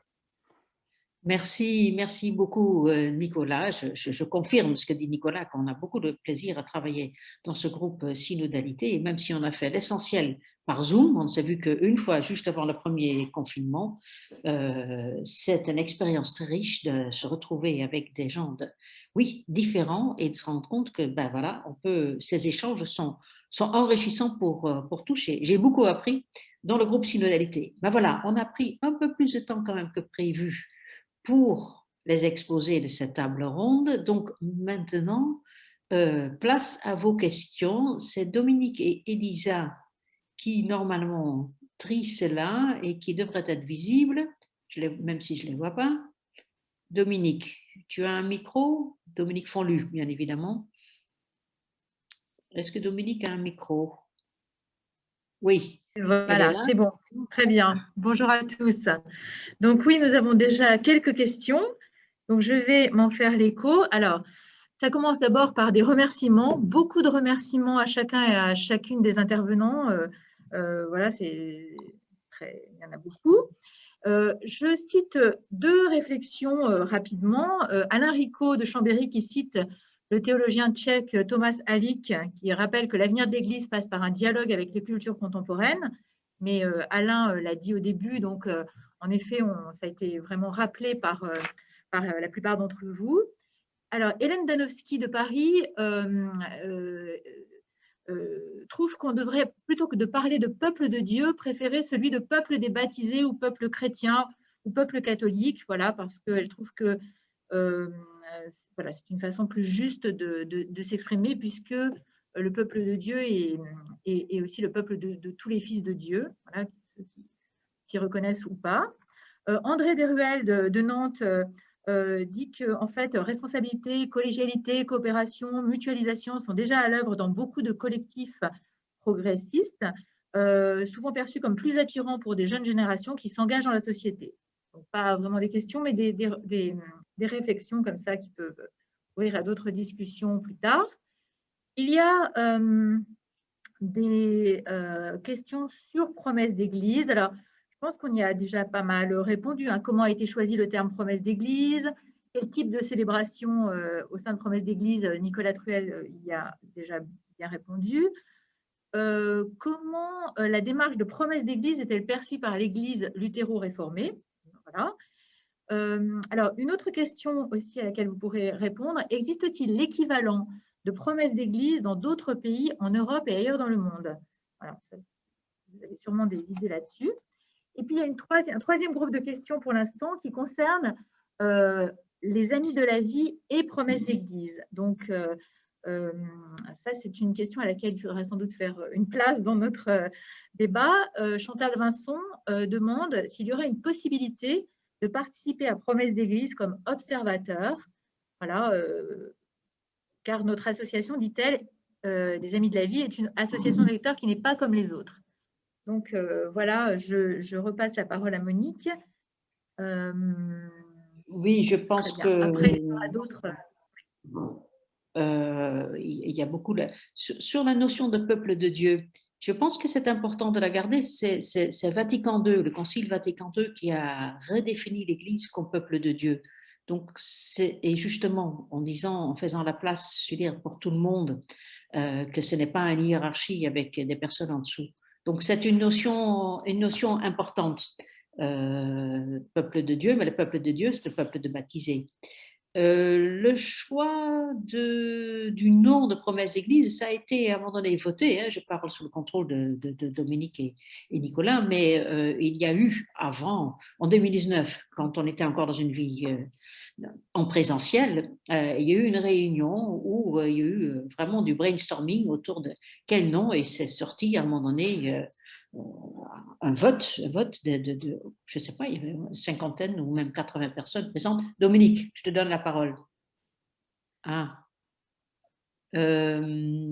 Christian, est-ce que tu peux rétablir le micro de Dominique Rouillet? Bon, alors… Dominique, il était en route, c'est bon, c'est pour Dominique Rouillet? Dominique Rouillet. Ah, voilà, oui, Dominique, oh, pardon, désolé. Voilà, c'est bon. Merci. Je prends la parole parce que ça me donne l'occasion en plus de citer les scouts et guides de France qui font partie de Promesse d'Église. Et quand on a fait ce brainstorming, vous voyez bien que le mot promesse a à voir un petit peu avec quelque chose avec les scouts et guides de France. Et l'idée, ça a été de se donner la possibilité de rêver, de s'engager et de rêver une église où tout le monde aurait sa place, et en particulier les jeunes. C'est comme ça que le mot promesse est venu à l'esprit et qu'on l'a adopté. Voilà, dans les autres questions… Par rapport à l'existence d'autres démarches comme celle-ci ailleurs qu'en France. Oui, alors il y a bien sûr en Allemagne où il y a un chemin synodal. Les Allemands sont très en avance sur nous. Ils ont engagé un vrai chemin synodal, mais il faut dire que c'est les évêques allemands qui en ont pris l'initiative et qui sont allés chercher les laïcs pour faire ensemble un travail. Et là, c'est un travail très encadré où on négocie, mais sur des problèmes, je dirais sur les points chauds, que ce soit la morale sexuelle, que ce soit le célibat et les modes de vie des prêtres, que ce soit tout ce qui est l'exercice du pouvoir dans l'Église, les contre-pouvoirs, les recours, etc. Puis un quatrième thème qui m'échappe maintenant. Mais l'Allemagne a une autre tradition parce qu'il existe depuis 150 ans un organisme qui représente les laïcs en Allemagne. Donc c'est une autre tradition. Je n'ai pas connaissance exactement de quelque chose comme promesse d'église ailleurs. Maintenant, par exemple en Belgique, il existe aussi un conseil pastoral national. Ce n'est pas tout à fait la même chose, mais certainement que la lettre au peuple de Dieu a fait travailler des gens un petit peu partout dans le monde. Ça, je n'en doute pas. Il y avait la question de Chantal d'être observateur de promesses d'église. C'est-à-dire que j'avais évoqué avec le conseil d'administration l'idée que les Amis de la Vie pourraient adhérer à promesses d'église. Et le conseil d'administration a estimé que bon, il fallait d'abord quand même comprendre ce que c'était promesse d'Église avant même de vous soumettre cette question. Vous pouvez tous aller sur le site. J'ai mis le site à un moment donné, l'adresse du site dans le fil de la conversation, hein, promesse d'église en pluriel.fr. Il y a juste une charte et toute organisation qui accepte la charte peut adhérer aux promesses d'église. Après, vous n'avez pas l'obligation d'être actif, etc. C'est juste si vous voulez, en tant qu'organisation, continuer à réfléchir et vous intéresser à ces questions-là. Après, on verra dans un deuxième temps avec le conseil d'administration et bien sûr avec toute l'assemblée si oui ou non c'est un lieu où les amis de la vie en tant que tels souhaitent s'engager. Il a fallu déjà vous expliquer de quoi on parlait. Mais observateur, je dirais, non, ce statut n'existait pas parce que la seule chose qu'on demande pour être adhérent à Promesse Église, c'est d'adopter la charte. Et quand vous la verrez, vous verrez qu'elle est assez... oui, c'est assez général, je veux dire, ce n'est pas un seuil infranchissable, me semble-t-il. Mais, en revanche, on peut très bien envoyer plusieurs personnes des amis de la vie à une assemblée plénière on a des invités chaque fois qui viennent à l'assemblée plénière pour voir un petit peu comment ça se passe, comprendre un peu mieux et puis cheminer. Mais c'est vrai qu'il n'y a pas de statut d'observateur. Oui. Il y a d'autres questions, toujours sur un peu le même l'idée de participer à ce mouvement. Existe-t-il des groupes de promesses d'église dans les diocèses ou dans les régions, en Occitanie par exemple, des groupes auxquels on pourrait se faire connaître? Alors les groupes locaux, tiens, Dominique, vas-y. Bon, alors, les groupes locaux, on est sur le point de lancer une espèce de charte des groupes locaux, mais il y a déjà des groupes qui ne sont pas à proprement parler des groupes promesses d'église, mais qui ont répondu à la lettre du pape en se mettant à travailler à plusieurs mouvements, dont un certain nombre de mouvements qui sont membres de promesses d'église. Ce qu'on voudrait lancer maintenant, c'est une espèce de charte de création de groupes locaux qui, avec la règle qui est une des règles auxquelles on tient beaucoup à promesses d'église, c'est qu'il recouvre la plus grande diversité possible localement. Et donc, sous la forme un peu institutionnelle, ça ne devrait pas tarder, mais il y a bien évidemment localement des groupes qui ont commencé à travailler localement. Et il y a même quelques groupes, un dans le Var, un autour de Rouen, qui ont signalé qu'ils adoptaient la charte promesse d'église dans leur manière de travailler. Il y a une autre question, je ne sais pas si je la pose. Oui, j'ai vu qu'il y a une question sur la conférence de baptisés. Oui, c'est ça. Il y a plusieurs questions qui, voilà, sur pourquoi la CCBF ne fait pas partie de Promesse de l'Église. Voilà, on a besoin d'informations sur cette question-là, la présence ou pas de la CCBF au sein de Promesse d'Église et pourquoi. Alors, nous avons eu un rendez-vous avec la conférence des baptisés. Dominique Rouillet il participait aussi pour voir un petit peu ce qu'on faisait respectivement, parce qu'il y a eu une petite incompréhension à un moment donné. Je pense que la conférence de baptisés ne comprenait pas pourquoi Promesse d'Église ne prenait pas plus la parole publiquement, et nous, ils étaient les bienvenus, mais il y avait cette idée de charte. Ce qui fait la différence entre les deux et qui est la raison pour laquelle finalement la CCBF n'a pas souhaité rejoindre Promesse d'Église, c'est que Promesse d'Église souhaite travailler en confiance avec toutes les composantes de l'Église, donc y compris les évêques. Ça ne veut pas dire qu'on ne peut pas avoir un regard critique sur certains fonctionnements dans l'Église, mais l'idée, c'est qu'on travaille avec les évêques, avec les prêtres, avec les religieux et avec toutes les sensibilités. Et la conférence de baptisés souhaitait garder, je dirais, une attitude plus militante et pouvoir faire des communiqués qui, parfois, expriment très ouvertement une critique. Voilà, donc c'est sur cette différence-là, et Dominique complétera si elle veut, où finalement, ils ont décidé de ne pas rejoindre Promesse d'Église. Ce qu'on a convenu entre nous, c'est que si nous prenions des initiatives d'un peu d'une ampleur nationale, on se tenait au courant les uns les autres. Et ça se fait en bonne intelligence. Enfin, nous connaissons, aussi bien Dominique que moi, nous connaissons Paul Zelic, qui est la présidente du CCBF. J'ai travaillé ensemble avec Paul Zelic à la conférence des évêques. Donc, voilà. Alors, il y a une question, donc 2 questions très simples auxquelles répondre. La charte de promesses d'église est sur le site. On la trouve facilement sur le site de promesses d'église. Et puis, oui, il y a un enregistrement de nos échanges qui sera en ligne rapidement en début de semaine prochaine. Donc, là, vous pourrez tout réentendre. Une autre question de Dominique Segui.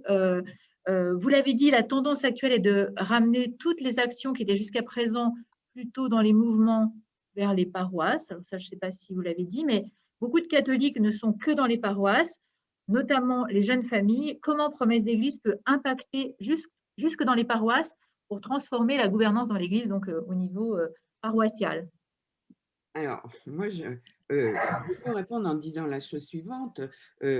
On n'a pas la prétention de tout faire et à nous seuls, emmener toute l'Église de France vers la synodalité. On a une spécificité qui est d'essayer de regrouper un des aspects de l'engagement des catholiques en France, qui sont les mouvements. Après, les paroisses ont aussi leur manière de faire et leur autonomie et leur façon de se situer par rapport au mouvement. Et par exemple, en revanche, on a été invité en tant que promesse d'église dans le diocèse de Créteil par l'évêque de Créteil, qui avait fait une consultation de tous les mouvements pendant une année et qui voulait, à la fin de cette consultation, qu'on témoigne de la manière dont on s'était engagé en tant que mouvement. Ce jour-là a été invité, évidemment, tous les catholiques du diocèse, même si malheureusement on était déjà en période de pandémie, on a quand même réussi à le faire dans la cathédrale de Créteil. Et nous, j'allais dire, notre charisme et notre spécificité, c'est de bouger les mouvements et de travailler ensemble en tant que mouvement. Bien sûr que dans les paroisses, quand il y a des mouvements présents, on a une interaction, mais on n'a pas de mission et on ne s'est pas donné de mission directement à l'égard des paroisses. Très bien. Je me fais l'écho de d'autres réflexions. Donc, c'est grâce à des lectures comme la vie et des initiatives comme la vôtre qu'en rupture d'église depuis de longues années, je reviens doucement vers ces marches. Merci. Et bravo, vous donnez dans la riche diversité et complémentarité de vos interventions le visage d'une église qui donne envie. Voilà, donc ça, je regarde s'il y a d'autres questions. Alors, pas de questions directement. Si vous en avez d'autres, allez-y. Il y a une question sur le ministère de la parole de Florence Dilly, qui est réservée au ministère ordonné. Alors, je ne sais pas si on est toujours dans le sujet, mais voilà, nous, laïcs, sommes autant capables de prendre la parole et quelquefois en mieux. Voilà. Donc, je ne sais pas si une réflexion est en cours sur cette question-là, à promesse d'église. Oui, plus largement, il y a un peu dans l'Église le fait que, bien sûr, tout le monde peut prendre la parole, mais pas avec la même autorité. Et l'autorité dans l'Église est attachée à l'ordination presbytérale. C'est celui qui donne. Le prêtre, en ce sens-là, concentre tous les pouvoirs, en fait, et ça, c'est le fruit d'une longue évolution. Donc, oui, à un moment donné, faire en sorte, mais ça, c'est dans la synodalité, quand le pape dit c'est une église d'écoute où chacun a à apprendre de l'autre, ça veut bien dire qu'il faut reconnaître une autorité aussi à la parole des laïcs qui vivent leur foi. C'est peut-être pas la même autorité, mais voilà. Toutes ces choses-là sont à réinventer. Après, en fait, je rejoins tout à fait Dominique. Promesse d'Église n'a pas du tout comme idée d'occuper tout le terrain. En fait, il y a un apport spécifique des mouvements et qui est très riche, parce que finalement, ce sont des lieux d'église où se vivent beaucoup de choses. Nicolas l'a très très bien dit pour Apprentis d'Auteuil, mais voilà, ce sont une expérience pareille, on peut le trouver au Secours catholique, qui a bien sûr beaucoup travaillé dans le rapport de comment donner place et parole aux pauvres. Et on se rend compte que si on veut vraiment dans une organisation donner la place à chacun, faire en sorte que la parole de chacun soit entendue, que chacun ose s'exprimer, ça ne se fait pas spontanément. Ça demande d'être réfléchi, ça demande de mettre en place des processus, des structures, des relectures. Voilà, c'est une attention constante. Et c'est plus par l'expérience que certains mouvements, d'ailleurs plus que d'autres, ont, qu'on espère pouvoir au moins donner des idées à l'Église. Après, la transformation, comme c'est une transformation non pas juste des structures, mais une transformation aussi des mentalités, c'est forcément long. Ça ne va pas se faire du jour au lendemain, et même un synode sur la synodalité ne va pas, d'un coup de baguette magique, changer l'Église du jour au lendemain. Mais les changements de mentalité, on est bien obligé de participer tous. C'est ça aussi, l'Église synodale, c'est aussi une conversion de chacun de nous. Et ça, comme Nicolas et Dominique l'ont dit, en promesse d'église, on fait aussi avec des mouvements, des associations qui vivent la foi autrement et pas quelque chose qui spontanément nous plaît. Mais c'est ça la richesse, me semble-t-il. Oui, moi j'ajouterais que… Alors, Jean-Paul Viard, pardon. En tant que CCFD Terre Solidaire, on est par contre, nous, très en lien avec des tas d'églises locales et de mouvements d'églises où se réfléchit beaucoup de choses de la transformation de l'église. Et on a particulièrement participé au synode sur l'Amazonie nous-mêmes et avec nos partenaires locaux. Et donc, on a le souci aussi de ne pas s'enfermer dans seulement les questions de l'église locale française, quoi.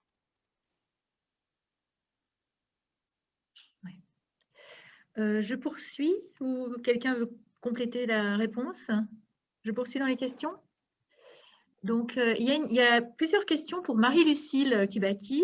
Est-ce que le pape François, nous demande Loubicou des Yvelines, est-ce que le pape François a des attentes particulières de la part de la France, comme fille aînée de l'Église, ou est-ce que la France ne compte plus? Ça, c'est sa question. Il y en a deux autres, mais Marie-Lucille, je te laisse répondre à celle-ci, parce que les autres sont différentes.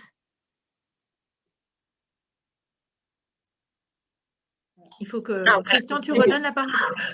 C'est bon, j'ai à nouveau la parole. Il est vrai que le pape François semble s'intéresser un peu moins à la France qu'à certaines autres églises parce qu'il fonctionne comme un urgentiste.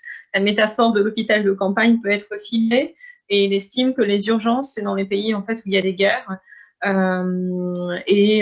ou les très gros pays. Donc c'est pour ça que, par exemple, il a fait tous ses voyages soit dans des pays très, très meurtris par des guerres ou dans des gros pays avec beaucoup de catholiques et tout ça. Bon, alors c'est vrai que la France, dans cette approche-là, semble passer au second plan. Mais on ne peut pas dire qu'il a absolument, enfin, il a des attentes pour toutes les églises en fait, pour toutes les églises locales. Comment dire, voilà, le fait, par exemple, qu'il ait nommé une Française sous-secrétaire du Synode des évêques, ça montre quand même que c'est un pays qui existe dans sa géographie, même si il n'est pas tout en haut de ses priorités. Après, ce qui est clair, c'est que c'est un pays qu'il ne comprend pas très bien. Et principalement, il ne comprend pas la laïcité à la française. Et ça, il s'en est déjà ouvert à plusieurs reprises et ça donne lieu à un certain nombre de quiproquos, de choses comme ça. La laïcité française, il ne la comprend pas parce qu'en Argentine, c'était différent. En Italie, c'est très différent aussi. La laïcité italienne est différente. Donc, voilà, c'est une spécificité un peu complexe pour lui. Mais bien évidemment, le pays… en tant qu'église locale existe comme tous les autres. Enfin, je veux dire, on ne peut pas dire qu'il y ait non plus un rejet de la France, quoi. Voilà. Je ne sais pas si j'ai répondu à toute la question, mais ce sont les éléments que je peux donner. Très bien, merci beaucoup.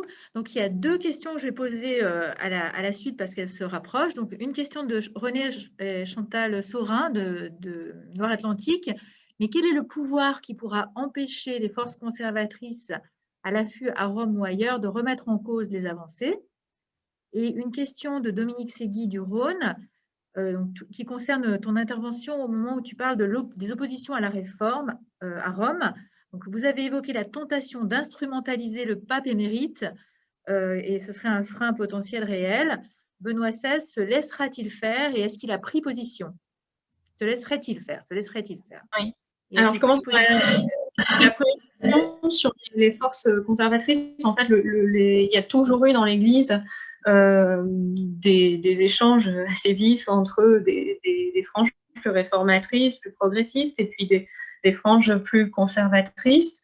On peut dire que le pape François renouvelle le personnel de la curie au fur et à mesure, et que de plus en plus, il injecte des gens qui ont une sensibilité proche de la sienne, mais que ça va se prolonger. Tout à l'heure, je parlais de la réforme de la curie et de la nouvelle constitution qui doit, enfin c'est un peu la constitution, c'est le règlement de la curie d'une certaine manière. Et donc ça, beaucoup de cardinaux, de préfets, de chefs de dicaster arrivant à la limite d'âge, il va y avoir une concomitance entre cette nouvelle constitution et ces limites d'âge qui pour certains sont déjà dépassées, qui vont faire qu'il y aura encore un renouvellement plus profond qui va se poursuivre, et on peut espérer que le pape François procède à des nominations qui permettent de mener plus avant ces réformes.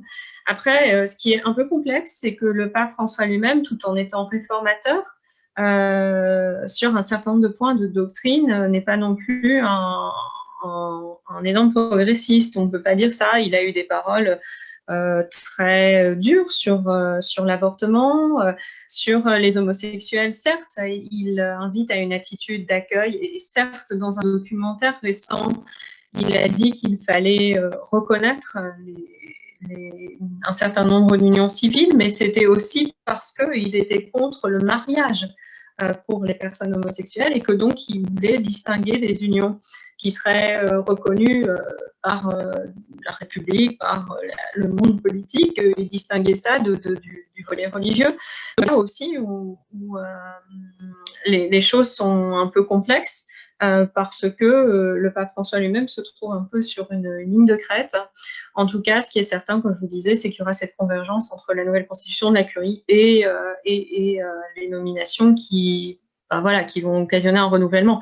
Dans les églises locales, comme le disait Monique Beaujard avant, c'est un processus sur le long terme. Le pape François a un principe qui est le temps est supérieur à l'espace, c'est-à-dire que plutôt que d'occuper tout à coup l'espace, il faut compter sur le temps, sur des processus qui se mettent en œuvre.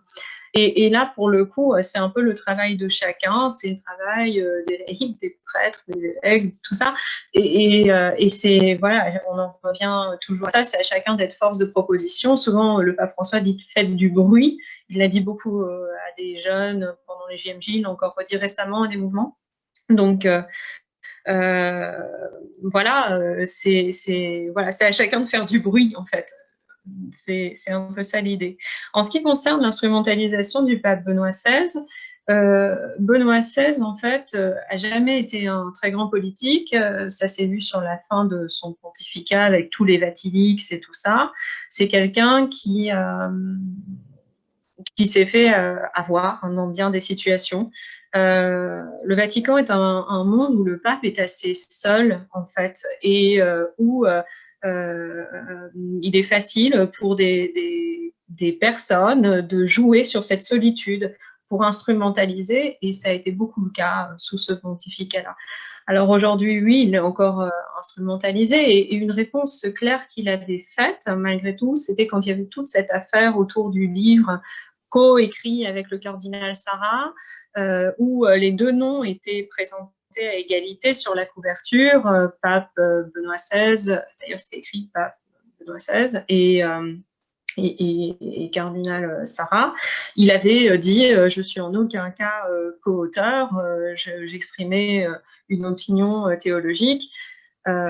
Voilà, il s'était un peu dédouané, il a répété plusieurs fois qu'il ne voulait pas être en opposition avec le pape François. Ce qui est certain, c'est en tout cas que ça pose question, ce statut de pape émérite, et c'est loin d'être réglé. C'est-à-dire qu'il y ait un pape émérite qui soit toujours habillé en blanc, qu'on appelle pape émérite. Je pense que c'est un statut, et je ne suis pas le seul à le dire, il y a plein de théologiens qui se sont déjà exprimés sur le sujet, qui mériterait éclaircissement. Que le pape émérite, par exemple, ne soit plus habillé en blanc, que ce soit clair, hein, en fait, qu'il n'est plus pape, en fait. Mais ça, c'est encore une question qui devrait être travaillée et qui, à mon sens, ne pourra l'être qu'après la mort de Benoît XVI. C'est pour ça qu'on ne voit pas forcément une avancée forte sur cette question-là. Jusqu'à quel point lui se laisse instrumentaliser, grande question. Il faut savoir que c'est quand même un très vieux monsieur maintenant. Donc, voilà, il y a une fragilité. C'est difficile de savoir jusqu'à quel point il se laisse faire ou pas. Ça, moi, j'ai pas la réponse à ça.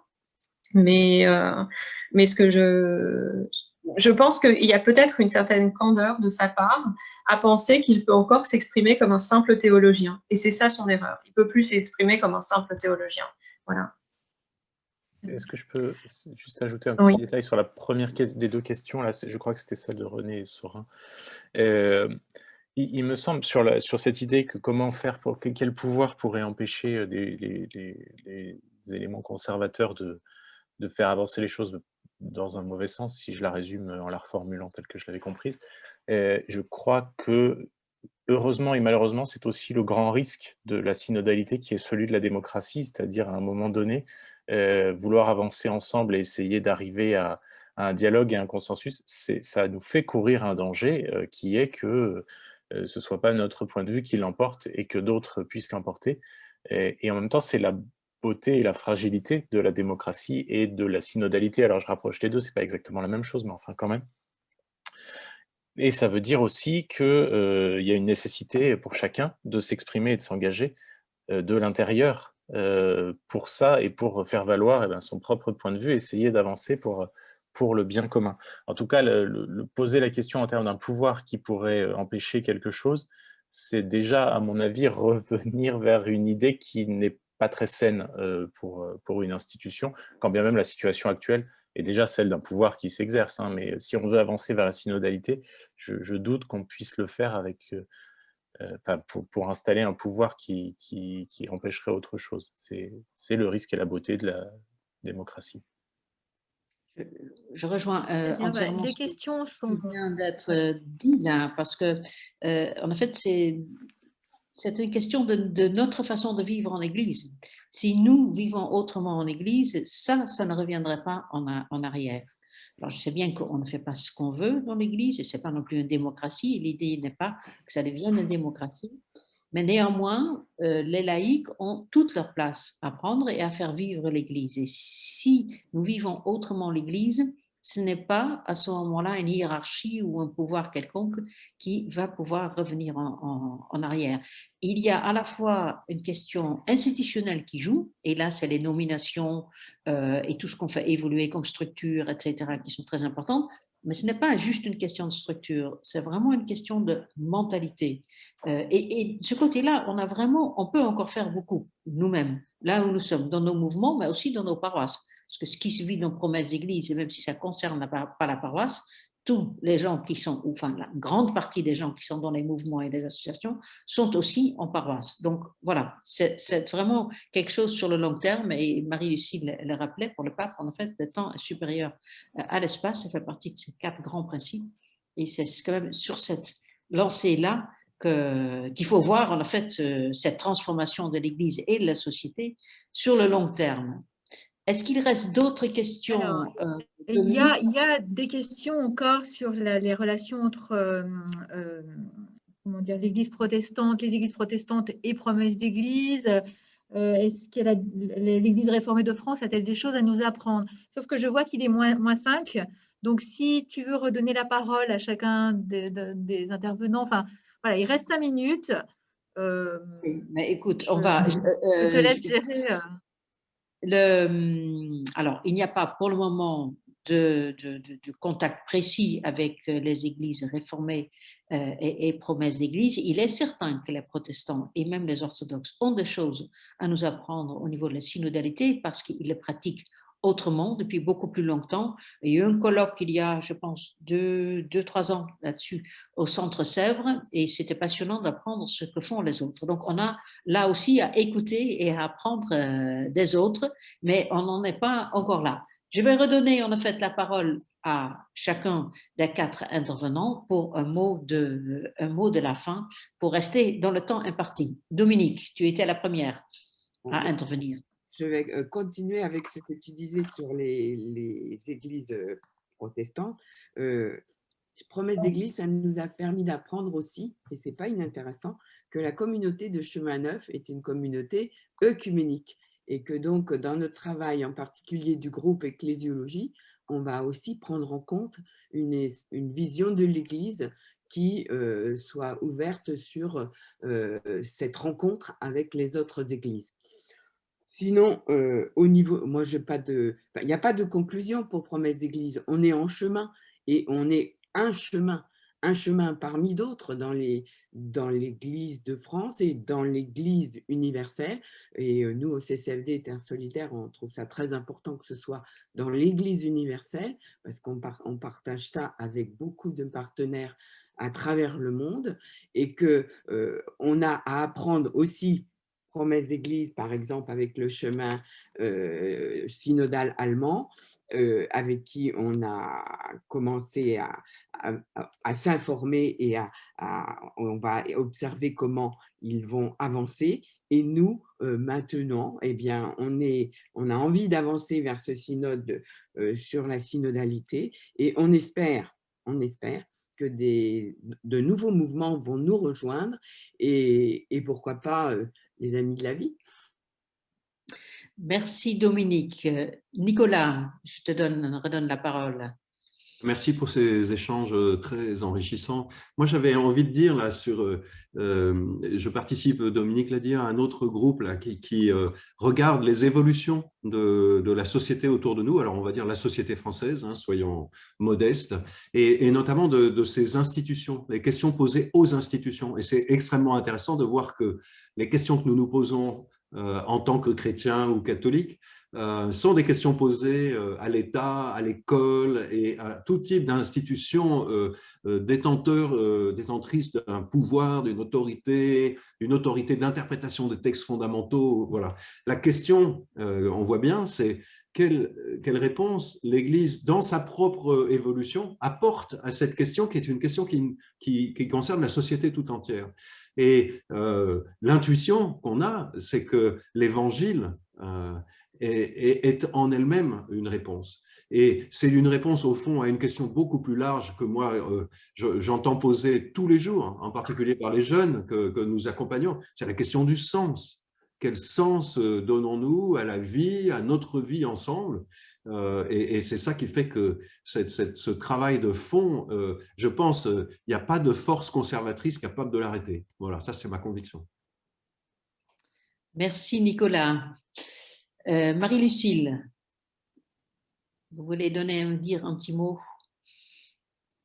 Oui, non, moi je voudrais simplement conclure sur le fait que je pense que le virage synodal que prend l'Église a quelque chose à apporter au débat public général, qui est marqué de plus en plus par des mots qu'on entend revenir souvent, mais qui recoupent des réalités, la post-vérité, le complotisme, l'incapacité à débattre en fait. Et je pense que effectivement cette synodalité est une voie non seulement pour l'Église d'un dialogue entre des sensibilités différentes, mais c'est aussi une voie pour peut-être voilà, la société plus largement. Et voilà, ça me semble une chose importante. Merci Marie-Lucille. Et puis je donne en dernier le mot à Aymeric. Ouais, je vais aller dans le même sens que Marie-Lucille, enfin, je pense d'ailleurs que tout le monde jusqu'ici, mais sur ce chemin de dialogue, que ce soit en interne dans l'Église et aussi avec le monde contemporain, la culture contemporaine et la société qui nous entoure. C'est un chemin sur lequel on a encore énormément à progresser, où on a énormément à apprendre nous-mêmes, comme apprenant nous-mêmes quelque chose, et peut-être aussi à enseigner, mais ça commence par apprendre nous-mêmes. Je garde toujours pardon pour ceux auprès de qui je serais intervenu récemment ou à qui j'ai déjà donné cet exemple, parce que je le donne souvent, je suis désolé, mais l'évangile de Jésus rencontrant la Samaritaine, ce qui me frappe toujours, c'est qu'il est le Christ, c'est lui qui peut lui apporter énormément, et la première chose qu'il lui dit, c'est « donne-moi à boire ». C'est-à-dire que sa première démarche est une démarche de demande et d'attente et d'accueil de quelque chose. Et voilà, je pense que c'est le meilleur exemple finalement de toute relation à l'autre qu'on puisse avoir, que ce soit dans l'Église ou avec le monde extérieur. Enfin, avec le monde d'ailleurs, pas extérieur. Merci, Émeric. Merci à tous les quatre d'avoir accepté de venir passer cette matinée avec les Amis de la Vie. Ce que j'ai vu rapidement dans le fil de conversation, les gens sont vous avez plutôt été intéressés par ce qui a été dit. Personnellement, c'est vrai, ça me tient à cœur, vous en êtes déjà aperçu. Pour moi, il y a quelque chose d'une dernière chance pour l'Église. Si elle ne prend pas le virage de la synodalité, elle peut aussi se recroqueviller sur elle-même, et à ce moment-là, ce n'est plus l'Église du Christ si elle ne va pas porter cette bonne nouvelle au monde entier. Donc, nous aurons l'occasion d'en reparler dans une prochaine assemblée générale, mais ça sera que l'année prochaine, ou alors on en fait une entre-temps, si vous pensez qu'il faut en reparler plus vite. On verra en tout cas avec le conseil d'administration. Alors, voilà, c'est une aventure qui continue. Je vous souhaite une très belle semaine sainte et de très belles fêtes de Pâques pour le week-end prochain. Et un grand merci encore à tous ceux qui ont rendu cette matinée possible. À bientôt.